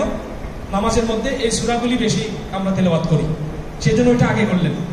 এরপরে যদি সময় পেতেন তিনি, তাহলে হয়তো পুরো কোরআন শরীফ তিনি করতেন। তিনি বলেছেন যে আমার বড় স্বপ্ন ছিল, বড় সাধ ছিল, এই কোরআন শরীফ বাংলায় কবিতায় আমি অনুবাদ করে যাব। এটা আমার চেয়ে যোগ্য কেউ যদি এগিয়ে আসতেন তাহলে আমার করা লাগতো না। কিন্তু আমার বিশ্বাস এটাকে দেখে পরবর্তীতে অনেকে এগিয়ে আসবেন। দেখেন, এই ক্ষেত্রেও কিন্তু তিনি নকিবের ভূমিকা পালন করে গেছেন। তিনি আজান দিয়েছেন, পরে কত অনুবাদ আমরা পাচ্ছি, তাই না? He is the pioneer. এরপরে আসুন আমাদের প্রিয় নবী মুহাম্মদ রাসূলুল্লাহ সাল্লাল্লাহু আলাইহি সাল্লামের উপর একটা জীবনী লেখা। একটা জীবনী লেখবার জন্য তার অনেক বড় স্বপ্ন ছিল। অনেক বড় স্বপ্ন ছিল যে তিনি রাসূল পাক সাল্লাল্লাহু আলাইহি সাল্লামের জীবনী লিখবেন, কিন্তু তাড়াতাড়ি করতে হবে, দ্রুত করতে হবে। কিন্তু সেই দ্রুত কাজটা তিনি কিভাবে করবেন? তার তো সময় কম। তিনি মরুভাস্কর লেখায় হাত দিলেন। কাব্যগ্রন্থ মরুভাস্কর, নবীজির জীবনী। দেখুন শুরুটা করেছেন কিভাবে, দেখুন। জেগে ওঠ তুই রে ভোরের পাখি, নিশি প্রভাতের কবি, লোহিত সাগরে স্নান করিয়া উদিল আরব রবি। ওরে ওঠ তুই নূতন করিয়া বেঁধে তোল তোর বিন, ঘন আধারের মিনারে ফোকারে আজান মুয়াজ্জিন। কাঁপিয়া উঠিল সে ডাকের ঘোরে, গ্রহ রবি শশী বোম, ওই শোন শোন সালাতের ধ্বনি খাইরুম মিনান নাওম। কিভাবে সম্ভব দেখুন। প্রিয় নবী সাল্লাল্লাহু আলাইহি সাল্লামের যখন জন্ম হলো ঠিক সূরা সাদিকের সময়, এবং সেই সময়টিকে তিনি ধারণ করেছেন যে সারা পৃথিবীর অন্ধকার দূর হয়ে যাচ্ছে, আজানের ধ্বনি শোনা যাচ্ছে, খাইরুম মিনান নাওম, তোরা আর ঘুমিয়ে থাকিস না, তোরা জেগে ওঠ। এখন জেগে ওঠার সময়, নবীজি এসে গেছেন পৃথিবীতে, জেগে উঠবার সময়। এই মরুভাস্কর কাব্যগ্রন্থটি নবীজির উপরে, এটা পৃথিবীর ইতিহাসে এত সুন্দর কাব্যগ্রন্থ নবীজির উপর আমার মনে হয় খুব একটা নাই। যদিও এটি অসম্পূর্ণ, তিনি আরো বেশি যদি লিখতে পারতেন তাহলে এটা আরো অনেক কিছু হয়তো আমরা পেতাম। কিন্তু দেখুন, আমরা যদি তার ইসলামী যে লেখাগুলো আছে, সময় ফুরিয়ে যাচ্ছে ধীরে ধীরে, আমাকে কিন্তু যদি না থামান আমি থামবো না। তো সময়, আপনারা অধৈর্য হচ্ছেন না তো? হ্যাঁ, আলহামদুলিল্লাহ। তিনি মুসলমানদের জন্য, নিজের জন্য কি করেছেন? আচ্ছা, এটা নিয়ে অনেক দ্বন্দ্ব আছে। আমাদের তাশরিফ ভাই যে কথাগুলো একটু ইঙ্গিত দিয়ে গেছেন, যে নজরুলকে আমরা তো অনেকে নিজেরই মনে করি না, তাই না? আমরা মনে করি যে আরে কি, সে তো ওই যে কি বলে হিন্দু বিয়ে করছে ইত্যাদি ইত্যাদি, হ্যাঁ, তারপরে শ্যামা সঙ্গীত লিখছে, কীর্তন লিখেছেন, তো এগুলা কি? এই জন্য আমরা অনেকেই তাকে কিন্তু নিজের মনেই করি না। আমি নিজে আমার ব্যক্তিগত জীবনে আমি অনেকদিন, বছরের পর বছর, আজ থেকে মনে করেন অন্তত 20 বছর আগে হবে, আমি বিভিন্ন জায়গায় আমি ধর্ণা দিয়েছি। যারা ইসলামিক শিল্প সাহিত্য নিয়ে কাজ করতেন তখন তাদের কাছে আমি ধর্ণা দিয়েছি যে আপনারা কাজী নজরুল ইসলামের যে ইসলামী জাগরণের গান, হামদ, নাত, ইসলামী যে কবিতাগুলো আছে সেগুলো আপনারা ধারণ করুন, এগুলো ক্যাসেট করেন, এগুলো ছড়িয়ে দেন সবার মাঝে। কিন্তু নজরুল নামটা শুনলেই তারা বলতেন যে না না না, এটা এটা হবে না, হ্যাঁ, এটা উনি হিন্দু বিয়ে করছেন, এটা ইত্যাদি। বহু মানুষের কাছ থেকে আমি সেই সময় কথাগুলো শুনেছি, প্রত্যাখ্যাত হয়েছে, কাজ করবে না। এটা একটা চক্রান্ত, কারণ আমার মানুষটাকে আমার থেকে দূরে সরিয়ে রাখা হয়েছে, একটা দেয়াল তৈরি করে দেওয়া হয়েছে যেন তাকে আমরা বুঝতে না পারি। যে বিষয়টা একটা সমাধান দিয়ে গেছেন কাজী নজরুল ইসলাম নিজেই। প্রিন্সিপাল ইব্রাহিম খাঁ, মুসলিম কবি সাহিত্যিকদের মধ্যে, শিক্ষাবিদদের মধ্যে একজন দায়িত্বশীল অভিভাবক ছিলেন প্রিন্সিপাল ইব্রাহিম খাঁ। তিনি কাজী নজরুল ইসলামকে প্রচন্ড স্নেহ করতেন, প্রচন্ড ভালোবাসতেন, শুধু একটি কারণে, যে ইসলামের জয়গান তিনি করছেন, ইসলামী কবিতা লিখছেন, ইসলামী সাহিত্য লিখছেন। তো প্রিন্সিপাল ইব্রাহিম খাঁ সাহেব কাজী নজরুল ইসলামকে একটা চিঠি দিলেন। সেই চিঠিটা দিলেন একটা বিরাট একটা চিঠি 1927 খ্রিস্টাব্দে, এবং এই চিঠিতে প্রিন্সিপাল ইব্রাহিম খাঁ সাহেব যে কথাগুলো লিখেছেন, এই কথাগুলো মনে হবে আপনার কথা, এই কথাগুলো মনে হবে আমাদেরও কথা। উনি লিখেছেন যে আমরা আল্লাহ রাব্বুল আলামিনের দরবারে 1000 বছর ধরে আমরা দোয়া করেছি যে আমাদেরকে তুমি এমন একজন কবি দাও, এমন একজন সাহিত্যিক দাও যাকে নিয়ে আমরা গর্ব করতে পারি, আমরা যিনি আমাদেরকে নেতৃত্ব দিবেন সব জায়গায়। আমাদের এই বাংলা সাহিত্যে হাফিজের আসন শূন্য পড়ে আছে, ওমর খাইয়ামের আসন শূন্য পড়ে আছে, কবি রুমির আসন শূন্য পড়ে আছে। এই শূন্য আসনে হে রব্বুল আলামিন তুমি আমাদেরকে একটা মানুষ দাও, একটা প্রতিভা দাও। এই প্রার্থনা, এই মোনাজাত আমরা আল্লাহর কাছে করেছি 1000 বছর ধরে। আল্লাহ আমাদের মোনাজাত শুনেছেন, কবুল করেছেন, আমরা তোমাকে পেয়েছি আমাদের কাছে। তোমার দ্বারা পূর্ণ হলো বাংলায় রুমির আসন, বাংলায় সাদি হাফিজের আসন। কিন্তু অন্য ধর্মের মানুষের সাথে তোমার অতি মাখামাখি আমাদেরকে খুব কষ্ট দেয়, খুব কষ্ট দেয় আমাদের। আমরা চাই তোমার দ্বারা বড় বড় ইসলামী সাহিত্য সৃষ্টি হোক। এরকম করে তিনি অনেক কথা লিখলেন। যে কথাগুলো লিখলেন এটা অভিভাবকের কথা, বাবা মা যেরকম করে বলে। কাজী নজরুল ইসলাম 2.5 বছর পরে এই চিঠির উত্তর দিলেন, 2.5 বছর পরে। ঠিক আছে, শুরুতেই লিখলেন যে স্রষ্টার একদিন আর আমাদের নাকি 80 বছর। আমি স্রষ্টা নই, কিন্তু ছোটখাটো স্রষ্টা তো, মানে সাহিত্য স্রষ্টা। তো সুতরাং এই চিঠির উত্তর দিতে গিয়ে যে 2.5 বছর কখন চলে গেল এটা আমার কাছে মনে হয়নি, এটা আপনার কাছে মনে হতে পারে। মানে এটা উনি লিখেন নাই, ইঙ্গিত দিয়ে গেলেন। তবে এই সময়ের মধ্যে আমি কারোর কোনো চিঠির উত্তর দেইনি, আমি কারোর কোনো সভা সমাবেশে আমি অংশ নিতে পারি নাই, কারণ আমার সময় ফুরিয়ে যাচ্ছে।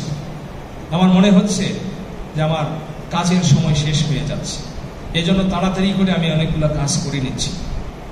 কিন্তু আমার কাছে মনে হচ্ছে যে আপনার চিঠির উত্তর যদি আমি না দিয়ে যাই তাহলে ভবিষ্যতে অনেক বিষয় অমীমাংসিত থেকে যাবে। সেই কারণে আমি চিঠির উত্তর দিচ্ছি।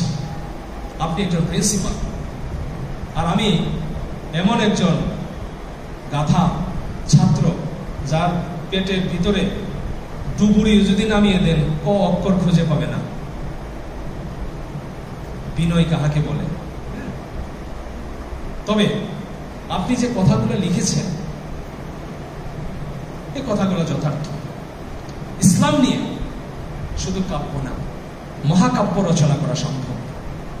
ইসলামের যে আদর্শ, ইসলামের যে গণতান্ত্রিক চেতনা, ইসলামের যে সাম্যবাদ, যে মানবিক মূল্যবোধ, এই বিষয়গুলো নিয়ে মহাকাব্য সৃষ্টি করা সম্ভব। কিন্তু বাংলা সাহিত্যে সেটি হয়নি। আমরা কি করেছি?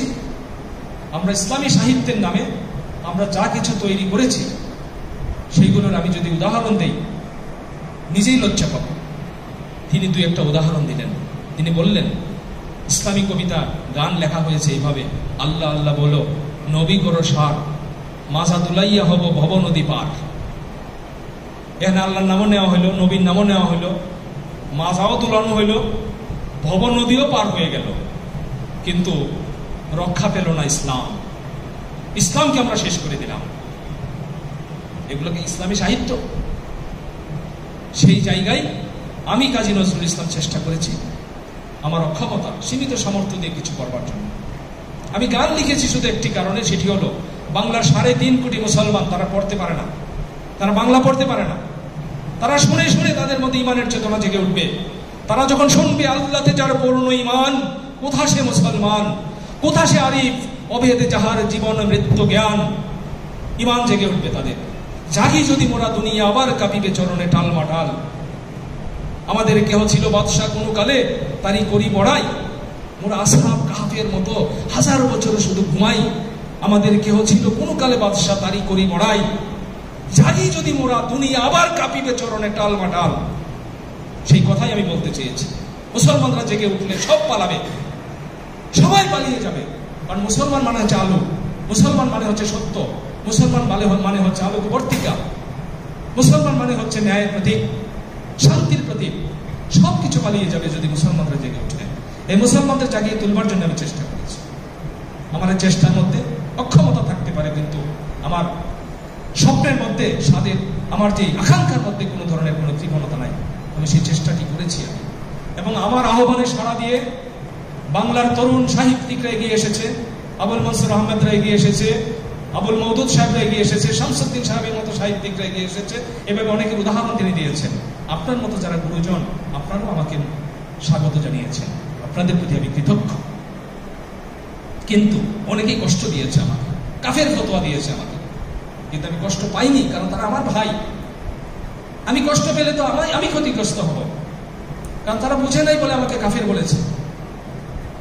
আমি তাদের জন্য কাজ করে যাওয়ার চেষ্টা করেছি। আজ না হোক একদিন আমাকে স্মরণ করতে হবে আমি যে কাজগুলো করে গেলাম।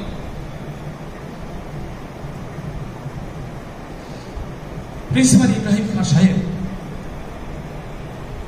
এবং সেই সময় দেখুন যে একটা বন্ধন ছিল বড় এবং ছোটদের মধ্যে।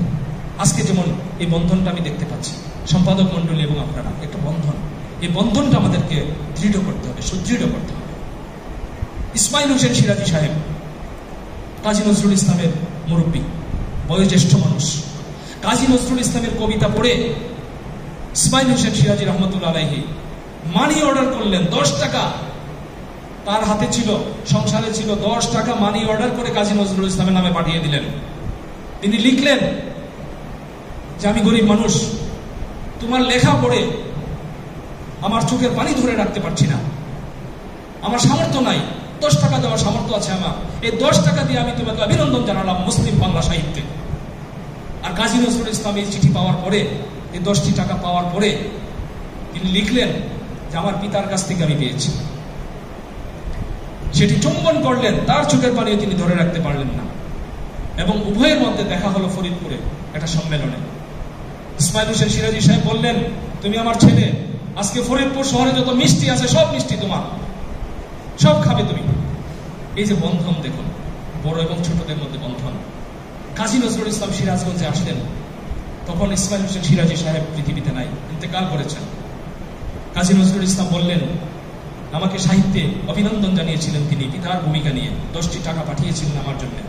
আজকে বেহেশতের বুলবুল বেহেশতে চলে গেছে, আমরা তাকে স্মরণ করছি, তার আদর্শ নিয়ে আমরা সামনে এগিয়ে যাব। সেই ইসমাইল হোসেন সিরাজি, এই কালচারটি থেকে আমরা কিন্তু দূরে সরে গেছি। এই নেটওয়ার্ক থেকেও কিন্তু আমাদেরকে বিচ্ছিন্ন করে দেওয়া হয়েছে। এই বিচ্ছিন্ন করার চক্রান্তেরই একটা অংশ হচ্ছে নজরুলকে বুঝতে না।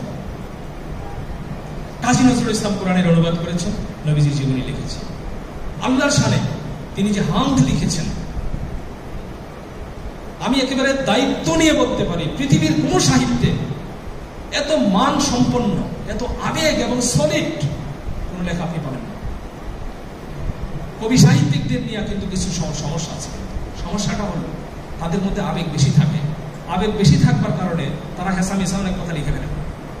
সূরা শুআরা, কবিগণ, সেই সূরার মধ্যে 224 নম্বর থেকে 227 নম্বর আয়াতে আল্লাহ রাব্বুল আলামিন বলছেন, কবিদের কথা আলাদা, তারা মিথ্যার এক উপত্যকা থেকে আরেক উপত্যকায় বিচরণ করে, কিন্তু তারা ভিন্ন, তারা ব্যতিক্রম। যারা ঈমান এনেছে, যারা নির্যাতিত হলে তারা বিদ্রোহ করে, তারা হচ্ছে ব্যতিক্রম। এখন আপনি মিলান কাজী নজরুল ইসলামের জীবনের সাথে। কবিরা বিদ্রোহী হয়েছেন পৃথিবীতে খুব কম কবি। কবিরা সাধারণত বিদ্রোহ করে না, মিনমিন করে, আবেগ নিয়ে চলে, প্রতিবাদী হইতে পারে না, অন্যায়ের প্রতিবাদ করতে পারে না অনেকেই। ঈমান তো থাকে না মানে বেশি সংখ্যক কবিরই, কিন্তু যারা ঈমান এনেছে, যারা সৎকর্ম করেছে এবং যাদের উপর জুলুম হলে তারা জুলুমের বিরুদ্ধে বিদ্রোহ করে, তারা হচ্ছে ব্যতিক্রম। কে বলছেন? আল্লাহ রাব্বুল আলামিন বলছেন। এই প্রত্যেকটা কথা কাজী নজরুল ইসলামের জীবনের সাথে মিলে যাবে। নজরুল কিন্তু হেলা ফেলার বিষয় না, এটা অনুধাবন করবার বিষয়, এটা ধারণ করবার বিষয়। ঢাকা বিশ্ববিদ্যালয়ের একজন শিক্ষকের কথা আমি বলবো। সেই শিক্ষক, তিনি ঢাকা বিশ্ববিদ্যালয়ের চাকরিতে যোগদান করে তারপর ইন্টারন্যাশনাল রিলেশনশিপের শিক্ষক ছিলেন তিনি। তো তিনি পিএইচডি করতে গেলেন আমেরিকায়। পিএইচডি করতে গিয়ে তিনি ওখানে তবলিগে যোগদান করে ফেলেন। তো তবলিগ করে টোরে আর পিএইচডি হলো না, তিনি বাংলাদেশে আসলেন। ঢাকা বিশ্ববিদ্যালয়ে তিনি যোগদান করতে চাইলেন, ঢাকা বিশ্ববিদ্যালয়ে তার যোগদানপত্র গ্রহণ করে না। যে তুমি পিএইচডি করতে গেছো, পিএইচডি করতে পারো না, সুতরাং you are no more with Dhaka University, বাদ। তার যোগদানপত্র অ্যাকসেপ্ট করে নেয়। তখন তিনি প্রেস ক্লাবের সামনে, এটা কিন্তু জিয়াউর রহমানের সময়ের কথা বলছি, প্রেস ক্লাবের সামনে তিনি অনশন না, তিনি প্রতিবাদ করলেন। তিনি বললেন যে আমি যোগদান করতে গিয়েছিলাম, কিন্তু আমার যোগদানপত্র গ্রহণ করে নাই, আমার কি অপরাধ? বঙ্গভবন খবর হয়ে গেল। বঙ্গভবন থেকে ভাইস চ্যান্সেলরকে ফোন করা হলো, এই লেকচারার সাহেবকে আপনি তাড়াতাড়ি নেন, নিয়ে যোগদান করান। এরকম জ্ঞানী মানুষের আমাদের দরকার। ভাইস চ্যান্সেলর নিজে আসলেন, এসে তাকে বললেন যে ভাই আপনি জয়েন করেন, যোগদান করেন। উনি বললেন যে না, আমি পেছনে যাই না, আপনি অ্যাকসেপ্ট করেননি, আমি যাব না। আমি শুধু জাতিকে জানিয়ে দিলাম যে আপনি আমার যোগদানপত্র গ্রহণ করেন না। বলো যে প্রেসিডেন্ট আমাকে নির্দেশ দিয়েছে আপনাকে নেওয়ার জন্য। বলেন যে সো হয়, আপনি প্রেসিডেন্টকে জানিয়ে দেন যে আমি যোগদান করবো না। তখন কিছু করার নাই, তখন বঙ্গভবন থেকে তাকে ইনভাইট করে নেওয়া হলো বঙ্গভবনে। বলো যে ঠিক আছে, আপনার যোগদান করার দরকার নেই, কিন্তু আপনার মাধ্যমে আমার একটা স্বপ্ন আমি পূরণ করতে চাই। সেটি হলো বাংলাদেশে একটা ইসলামী বিশ্ববিদ্যালয় আমি প্রতিষ্ঠা করতে চাই। সেই ইসলামী বিশ্ববিদ্যালয়ের রূপরেখা আপনি তৈরি করে দিবেন আমাকে। তাকে দায়িত্ব দিলেন, বড় দায়িত্ব দিলেন তাকে। ইসলামী বিশ্ববিদ্যালয়ের রূপরেখা তিনি তৈরি করে দিলেন, কিন্তু ততদিনে প্রেসিডেন্ট ইন্তেকাল করলেন, শহীদ হয়ে গেলেন। সেই স্বপ্ন আর পূরণ হলো না। সেই স্বপ্ন এরশাদ সাহেবের সময় কিছুটা সংশোধিত আকারে, অপরিকল্পিতভাবে সেটা বাস্তবায়ন শুরু হলো কোথায়? টঙ্গীতে। টঙ্গীতে শুরু হলো, স্টেশন রোডে, আপনারা দেখবেন। কিন্তু সেটাও পরবর্তীকালে এখানে আর থাকলো না, এটাকে পাঠিয়ে দেওয়া হলো সেই কুষ্টিয়াতে। রাজধানীতে বা রাজধানীর আশেপাশে ইসলামী বিশ্ববিদ্যালয় রাখা যাবে না, পাঠিয়ে দেওয়া হলো কোথায়? কুষ্টিয়াতে। আর টঙ্গীতে স্টেশন রোডে যে বিল্ডিংটা করা হয়েছিল, এটাকে বানানো হলো হাসপাতাল। আপনারা দেখবেন কিন্তু সেটা ওকে রাখা যাবে না। যাই হোক, আমি যার কথা বলছিলাম, সেই প্রফেসর সাহেব তিনি পৃথিবীর বিভিন্ন দেশে 3 বছরের বেশি শিক্ষকতা করেন না, এখনো তিনি বেঁচে আছেন।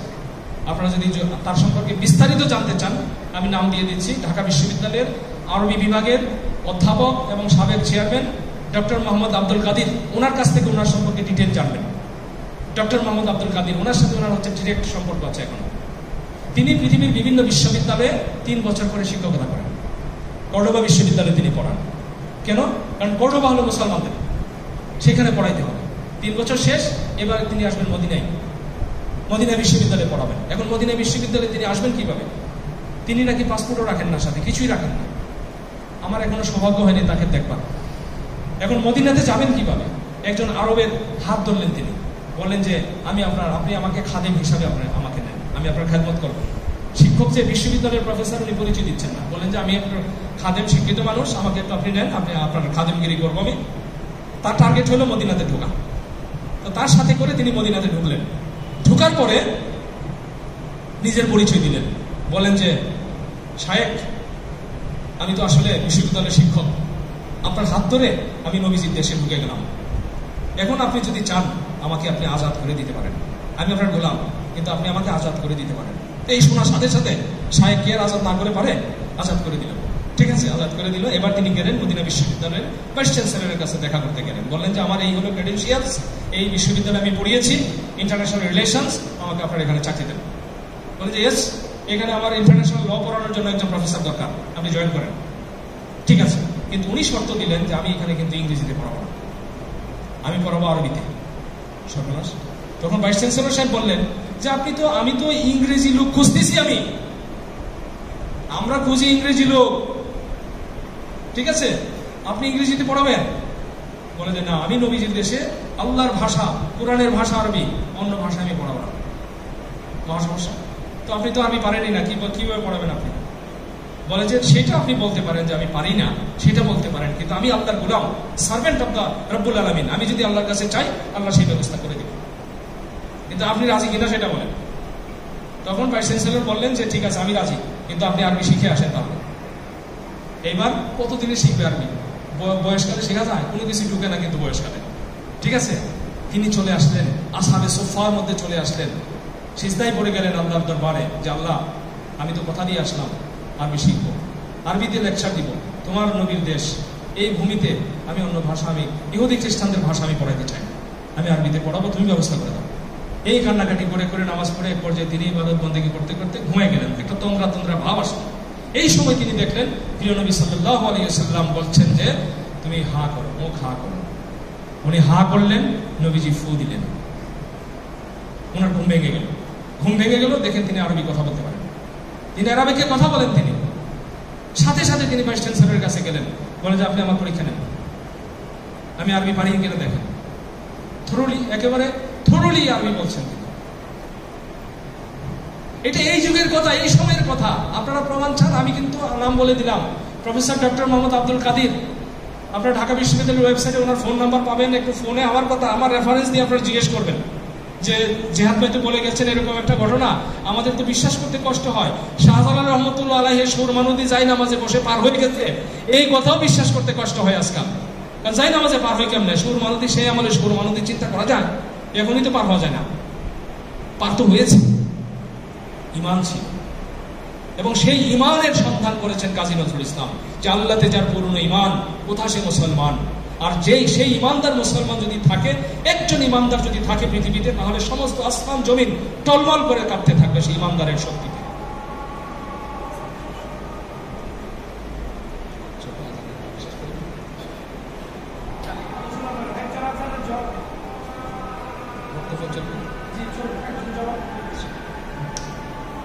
তো আসলে এই যে কথাগুলো আমরা বলছি, এগুলো কিন্তু আমাদের নিজেদের জন্য বলছি। এই কথা বললেও কাজী নজরুল ইসলামের কোনো লাভ হবে না, না বললেও কোনো ক্ষতি হবে না, কারণ তিনি চলে গেছেন, তিনি আল্লাহর সান্নিধ্যে চলে গেছেন। কিন্তু এই কথাগুলো বলছি আমাদের লাভের জন্য, আমাদের লাভের জন্য আমরা বলছি। আমি যখন স্কুলে পড়ি, আমার কিন্তু খুব স্বপ্ন ছিল যে মাদ্রাসায় পড়ব, কারণ পড়াশোনা আল্লাহ বলছেন ইকরা, আমরা শুধু এই শব্দটার উপরেই থাকি, কিন্তু এরপরে যে কি বলছেন আল্লাহ ওইটুকু আর যাই না। ওইটুকু গেলেই কিন্তু সমস্যা, মানে সমাধান হয়ে যাবে। ইকরা বিসমি রাব্বিকাল্লাযী খালাক, আয়াতটা তো শেষ করতে হবে।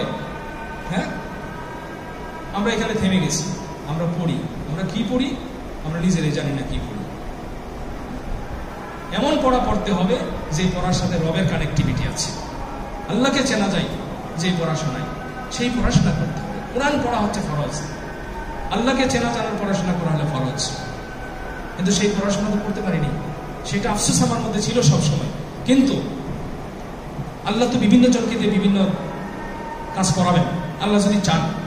তো আমি ক্লাস 8 পর্যন্ত যখন পড়ি, তখন পর্যন্ত খুব কান্নাকাটি করতাম যে আমি মাদ্রাসায় পড়ব। আমি কিন্তু একদম ছোটবেলায় মাদ্রাসায় কিছুদিন ছিলাম, কিন্তু একদম বেশি ছোট ছিলাম আর কি। তখন ওই মোতামিম হুজুর বললেন যে ও তো একদম ছোট, আর একটু বড় হোক তারপরে পাঠান। তো কিন্তু আসার পরে আবার স্কুলে ভর্তি করাই দিয়েছে। স্কুলে দেখলো যে আমি ফার্স্ট হই, ভালো রেজাল্ট করি, আর তো মাদ্রাসা দিবে না, এই যে শেষ, আর কথা রাখলো না। তখন আমি ক্লাস 8 পর্যন্ত আমার মনে আছে আমি খুব কান্নাকাটি করতাম, কিন্তু আমি নিজেকে একদিনের জন্য নিজের সাথে আমি প্রতারণা করিনি, এটা আমি বলতে পারি। আমি যত ওয়াজ মাহফিল হতো, আমার মনে হয় আমার এলাকায় বা দূর দূরান্তে আমাদের কাছাকাছি ব্রাহ্মণবাড়িয়াতে কোনো ওয়াজ মাহফিল আমি মিস করতাম না। আমি একেবারে মনের টানে একা হলে চলে যেতাম। ডক্টর ইসলামুল হক নাম শুনেছেন আপনারা? সম্পাদক মহোদয় জানেন, ডক্টর ইসলামুল হক, তিনি ভারতের দেবতা, ভারতের দেবতা, ভারতবাসীর দেবতা। তিনি মুসলমান হয়ে গেলেন, তার ওয়াইফ, তার কন্যা, তারা মুসলমান হয়ে গেছে। এখন মুসলমান হওয়ার পরে, সেটা 89 সালের কথা, মুসলমান হওয়ার পরে ভারত থেকে তাকে বের করে দিল। কিভাবে মুসলমান হলেন আপনার বই পাবেন, ওনার উপর বই আছে।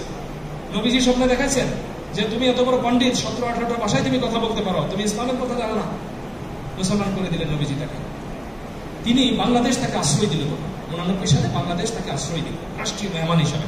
দেখেন, ব্রাহ্মণবাড়িয়াতে তিনি গেলেন রাষ্ট্রীয় মেহমানের অংশ হিসাবে। তিনি ব্রাহ্মণবাড়িয়া সরকারি কলেজ মাঠে বক্তব্য রাখলেন।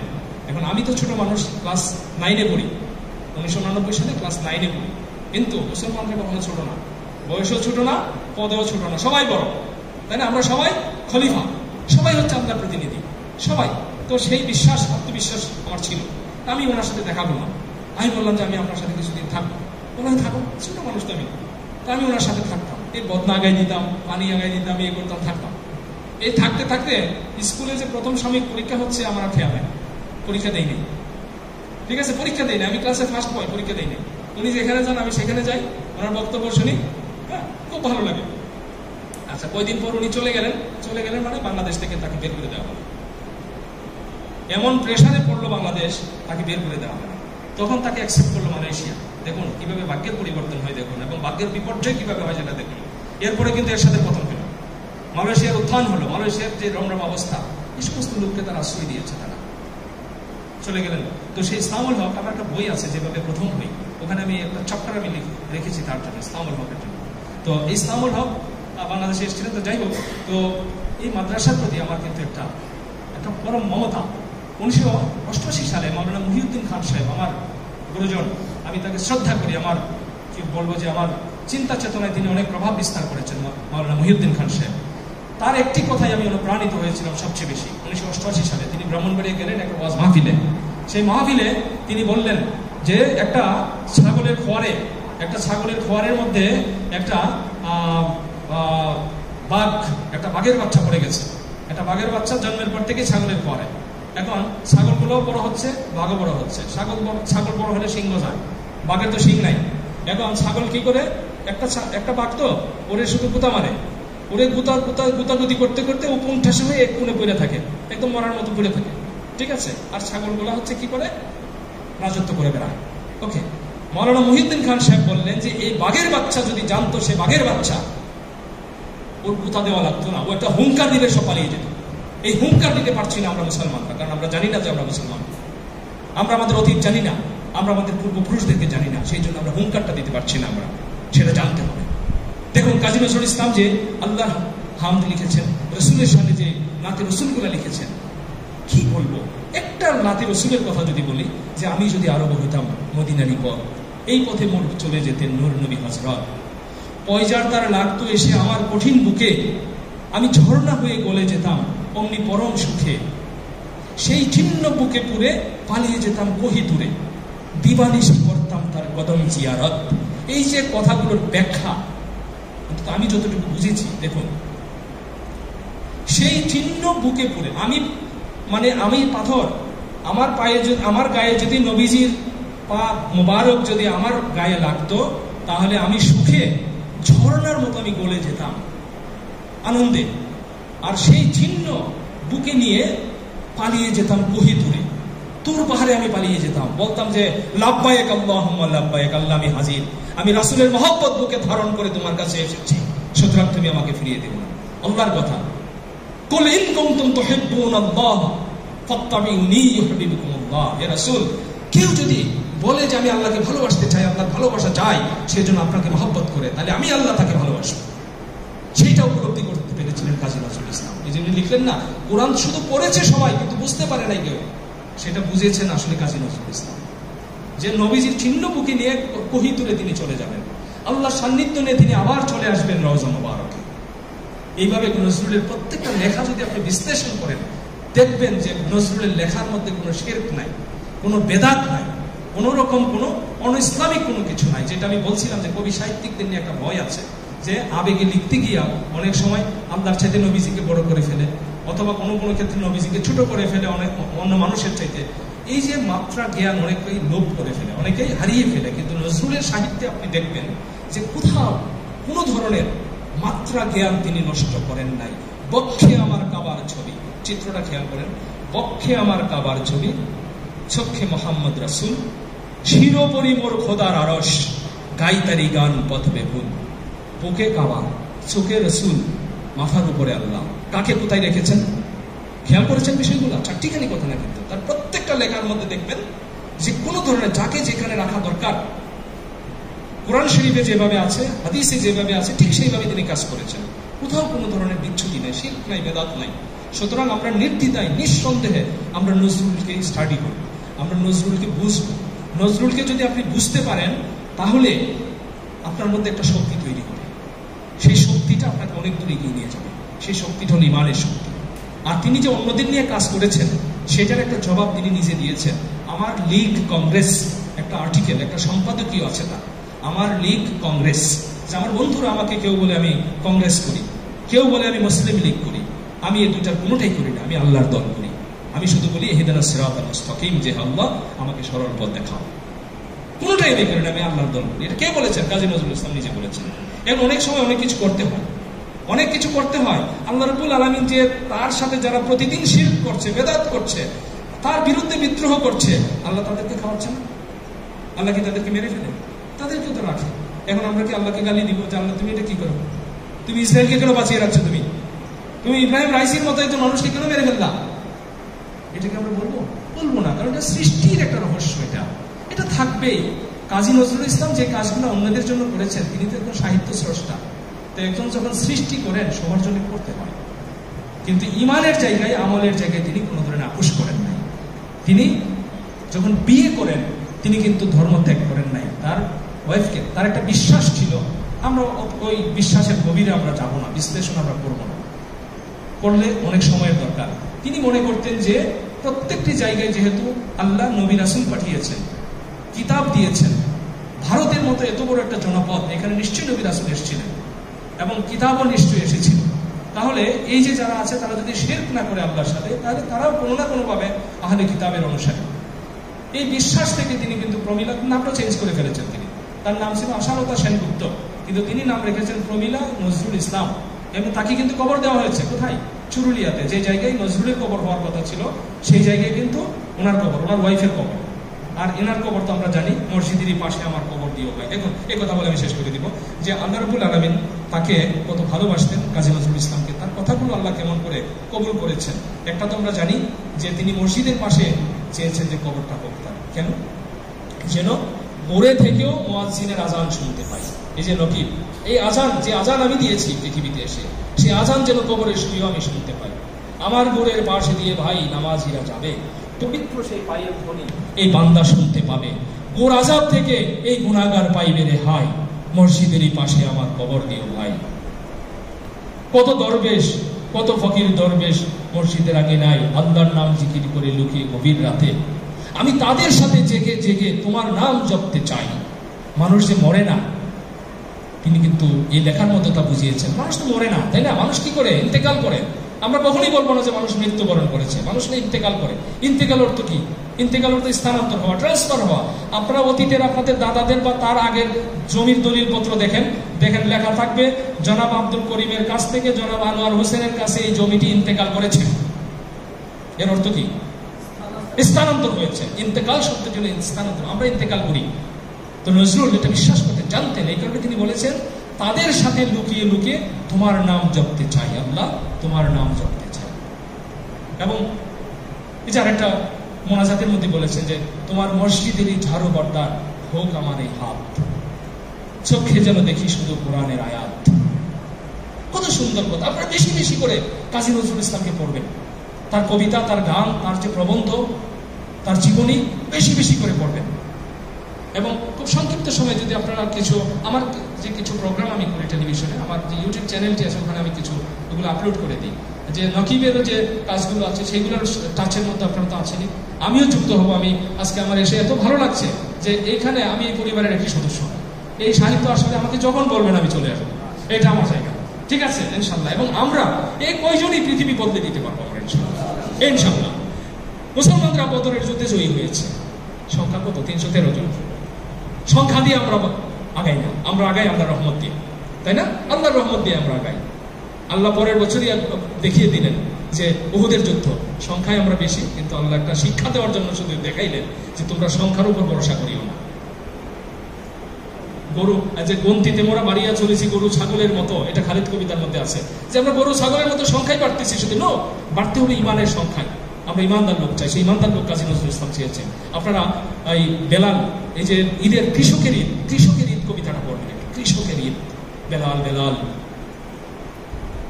এই যে ঈদের চাঁদ, যে পশ্চিম আকাশে ঈদের চাঁদ দেখা যায়, যে তোমার কষ্ট কি? এই যে আজকে ইমাম সাহেব যে খুতবা পড়েন, তারা কি বুঝেন যে তার দায়িত্বটা কি, তাদের দায়িত্ব কি? আমরা সেই ইমাম কবে পাবো যে ইমাম আমাদেরকে জাগিয়ে তুলবেন? কাজী নজরুল ইসলাম পৃথিবীতে এসেছিলেন, তিনি পৃথিবী থেকে চলে গেছেন কোন মাসে জানেন তো? পবিত্র রমজান মাসে। পবিত্র রমজান মাসের 3 তারিখে পৃথিবী থেকে তিনি ইন্তেকাল করেন। এবং যেদিন তিনি ইন্তেকাল করেন সেই দিন, পরের দিন সমস্ত পত্র পত্রিকা কিন্তু মানে তারা অফিসিয়ালি পত্রিকা তার সম্মানে বন্ধ রাখে, কারণ পত্র পত্রিকার জনক হচ্ছেন কাজী নজরুল ইসলাম, শুধু সাহিত্যের জনক না। তার সামনে দাঁড়ানোর মতো কোনো কবি সাহিত্যিক নাই। এটা একেবারে আমি আত্মবিশ্বাস, আমি একেবারে দায়িত্ব নিয়ে আমি বলছি। আপনাদের মনোবল ছোট করার কোনো কারণ নাই। আমাদের কবি কাজী নজরুল ইসলাম ছোট, এই কথা ভাববার কোনো কারণ নাই। তিনি মহাবিশ্বের মহাবিস্ময়, সবারে ছাড়াই উঠিয়াছেন তিনি, তাই না? একা। ভারতের রাষ্ট্রপতি 2021 সালে বাংলাদেশে এসেছিলেন। বাংলা জানেন না তিনি, কাজী নজরুল ইসলামের একটি কবিতা তিনি আবৃত্তি করেছিলেন তার বক্তৃতায়। রাষ্ট্রীয় বক্তৃতায়, দেশের রাষ্ট্রপতি, তিনি লিখেছেন, তিনি বললেন, মহাবিদ্রোহী রণক্লান্ত, আমি সেই দিন হব শান্ত, যবে উৎপীড়িতের ক্রন্দন রোল আকাশে বাতাসে ধরিবে না, অত্যাচারের খর্ব কৃপান ভীম রণভূমে রণিবে না, মহাবিদ্রোহী রণক্লান্ত, আমি সেই দিন হব শান্ত। সেই সময় সালমান খান, বলিউডের সুপারস্টার সালমান খান, তিনি বাংলাদেশে আসলেন মিরপুরে আমাদের ক্রিকেট স্টেডিয়ামে, সবাই, মাননীয় প্রধানমন্ত্রী সেখানে উপস্থিত সবাই। তো উনি মঞ্চে উঠে বললেন, আমি যখন বাংলাদেশে আসি, আমার বাবা আমাকে বলেছেন যে বাংলাদেশে গিয়ে তুমি একজন মানুষকে সম্মান করতে ভুলবে না, একজন মানুষকে সম্মান করতে তুমি ভুলবে না, একজন মাত্র মানুষ। এই কথা বলে উনি পজ দিলেন, থেমে গেলেন। সবার মধ্যে পিন পতন নীরবতা। কার নাম বলবে এটা তো সবাই জানে, কার নাম বলবে, কার নাম বললে সবাই খুশি হবে সবাই জানে, কিন্তু তিনি বললেন যে কাজী নজরুল ইসলাম। এই নামটির প্রতি শ্রদ্ধা পোষণ করবার জন্য তার বাবা তাকে নির্দেশ দিয়েছেন। আমরা কাজী নজরুল ইসলামকে বেশি করে বুঝতে চেষ্টা করব, কারণ তিনি আমাদের লোক, তিনি আমাদের জন্য কাজ করেছেন, আমাদেরকে নিয়ে তিনি পৃথিবীটাকে বদলাই দিতে চেয়েছেন তিনি, এবং এই পৃথিবীতে আমরাই শাসন করব, আর কেউ না। আমরা সমস্ত জালিমের বিরুদ্ধে আমরা জয়ী হব, এবং আল্লাহ যেমনটি বলেছেন, কুল জাল হক ওয়া যাহাকাল বাতিল ইন্নাল বাতিলা কানা যাহুকা, সত্য আসছে, মিথ্যা দূরীভূত হয়েছে এবং মিথ্যা দূরীভূত হবে। এই কথা বলে আমি আমার বক্তব্য শেষ করছি। সবাই ভালো থাকবেন, আল্লাহ হাফেজ। এই প্রফেসর সাহেব তিনি বাংলাদেশে মাঝে মাঝে আসেন, শুধু একটি কারণে আসেন, সেটি হলো কাজী নজরুল ইসলামের মাজারে ফতেহা পাঠ করার জন্য। আর কোনো কাজে তিনি বাংলাদেশে আসেন না। তো তাকে প্রফেসর আব্দুল কাদির সাহেব জিজ্ঞেস করলেন যে, স্যার, আপনি সারা পৃথিবীতে বড় বড় বিশ্ববিদ্যালয়ে পড়ান, আর কাজী নজরুল ইসলামের এই মাজারে একটু ফাতেহা পাঠ করার জন্য শুধু আসেন বাংলাদেশে। কাজী নজরুল ইসলাম আসলে কে? আমি ঢাকা বিশ্ববিদ্যালয়ের শিক্ষক, আমাকে তো ওইভাবে আমরা শ্রদ্ধা করি, কিন্তু ওরকম করে তো হয়তো খেয়াল করি না। তখন তিনি বললেন যে, দেখো, কাজী নজরুল ইসলাম আল্লাহ রাব্বুল আলামিনের একজন ওলি, আল্লাহর ওলি তিনি। তোমরা হয়তো তাকে ভুল বুঝতে পারো যে তিনি কি করেছেন না করেছেন, কিন্তু একটা বিষয় মাথায় রাখবে যে তিনি যা কিছু করেছেন তার আসল কথা হলো আল্লাহর সন্তুষ্টি, এবং তার কাছ থেকে আমি অনুপ্রাণিত হই। ঠিক আছে, সেই জন্য তিনি বাংলাদেশে মাঝে মাঝে আসেন, শুধু একটা কারণ। আর তিনি যে নীরব হয়ে গেলেন, এটারও কিন্তু একটা বড় রহস্য, তাই না? যে 1942 সালের 10 জুলাই তারিখে তিনি নীরব হয়ে গেলেন, এটাকে অনেকেই অপব্যাখ্যা করত যে অসুখ বিসুখ হয়েছে, খারাপ অসুখ, এটা এখন আর বলার সাহস পায় না কেউ। কারণ আমরা এগুলা প্রমাণ করেছি যে না, এটা হচ্ছে আল্লাহর সাথে তার যে একটা সম্পর্ক ছিল, যে একটা সাধনা। আমরা তো জানি ইমানের যে 4টা স্তর আছে, শেষ স্তরটা হলো ফানাফিল্লাহ, আল্লাহর সাথে নিজেকে বিলীন করে দেওয়া। সেই স্তরে তিনি উপনীত হয়েছিলেন। সেই কারণে তার 2টা লেখা যদি আমি বলি, একটি লেখা হলো তিনি লিখলেন যে খেলা শেষ হলো, শেষ হয় নাই বেলা। আমার খেলা শেষ, কিন্তু সময় তো শেষ হয় নাই। এটা আল্লাহ তাকে বুঝিয়ে দিয়েছেন যে তুমি আরো কিছুদিন পৃথিবীতে থাকবে, কিন্তু আর কাজ করতে পারবো না, শেষ। তিনি এই জন্য লিখলেন, আমার যখন পথ ফুরাবে, আসবে গহীন রাতি, সেদিন তুমি পাশে থেকো, হইও পথের সাথী। আল্লাহকে বলছেন, তোমার আরশখানি পেতে দিও বক্ষে আমার প্রিয়, অনেক কথা হয়নি বলা, বলার সময় দিও খোদা। সেই সময় শুধু তোমার সাথে আমার কথা হবে, আর কারোর সাথে না। আরেকটা বিষয়, তিনি সারা জীবন সুন্দরের সাধনা করেছেন।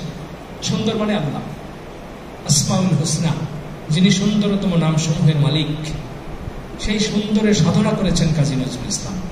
তার শেষ দিকে লেখা একটি প্রবন্ধ আছে, সেটি হলো আমার সুন্দর, আমার সুন্দর। এই প্রবন্ধের মধ্যে তিনি বলেছেন যে আমি আমার সুন্দরের দেখা পেয়েছি, আমি আমার আল্লাহর দেখা পেয়েছি। কারণ এমন একটা সম্পর্ক স্থাপিত হয়েছিল যাতে তিনি অনুধাবন করছিলেন যে আল্লাহর ভালোবাসা তিনি সরাসরি পাচ্ছেন। এখন একটি গানের মধ্যে তিনি লিখেছেন, যেদিন রোজ হাসরে করতে বিচার, তুমি হবে কাজী, সেদিন তোমার দিদার আমি পাবো কি আল্লাহজি। যেদিন তোমার ভীষণ কাহার রূপ দেখে পীর পয়গম্বর কাঁদবে ভয়ে ইয়া নফসি দেখে, সেই সুদিনের আশায় আমি নাচি এখন থেকে। যে রূপেই হোক বারেক তোমায় দেখে যদি কেহ, দুজক কি আর ছুতে পারে পবিত্রতার দেহ? সে হোক না কেন হাজার পাপী, হোক না বেনামাজি। এই কথাগুলো কিন্তু ভয়ঙ্কর কথা। এগুলা এমন একটা স্তরের কথা, যে স্তরের কথাগুলো সাধারণ মানুষের সাথে বলতে হয় না, কারণ বললে মানুষকে শৃঙ্খলার মধ্যে রাখা যাবে না। নজরুল বলছেন যে আমি তোমার দিদার চাই, তুমি বিচারক হবে, তুমি কাজী, ঠিক আছে, সেদিন তোমার দিদার আমি পাবো কি আল্লাহজি, তোমার দিদারটা চাই আমি শুধু, তারপরে তুমি দুজকে দাও, যেখানে দাও সেখানে দাও, আমার কোনো আপত্তি নেই। আর তোমার দিদার যে একবার পাবে, তোমাকে একবার যে দেখবে, দেখার সাথে সাথে তো সে পবিত্র হয়ে যাবে, তাহলে কিসে তুমি আবার দুজকে ফেলবা? এই হলো ঈমান। কিন্তু এত কঠিন কথা সবার মধ্যে ছড়াই দিলে তখন মানুষ আর কিছু হয়তো মানবে না। এই জন্য আল্লাহ তাকে বললেন যে তোমার আর কথা বলার দরকার নাই, এবার চুপ থাকো। Thank you.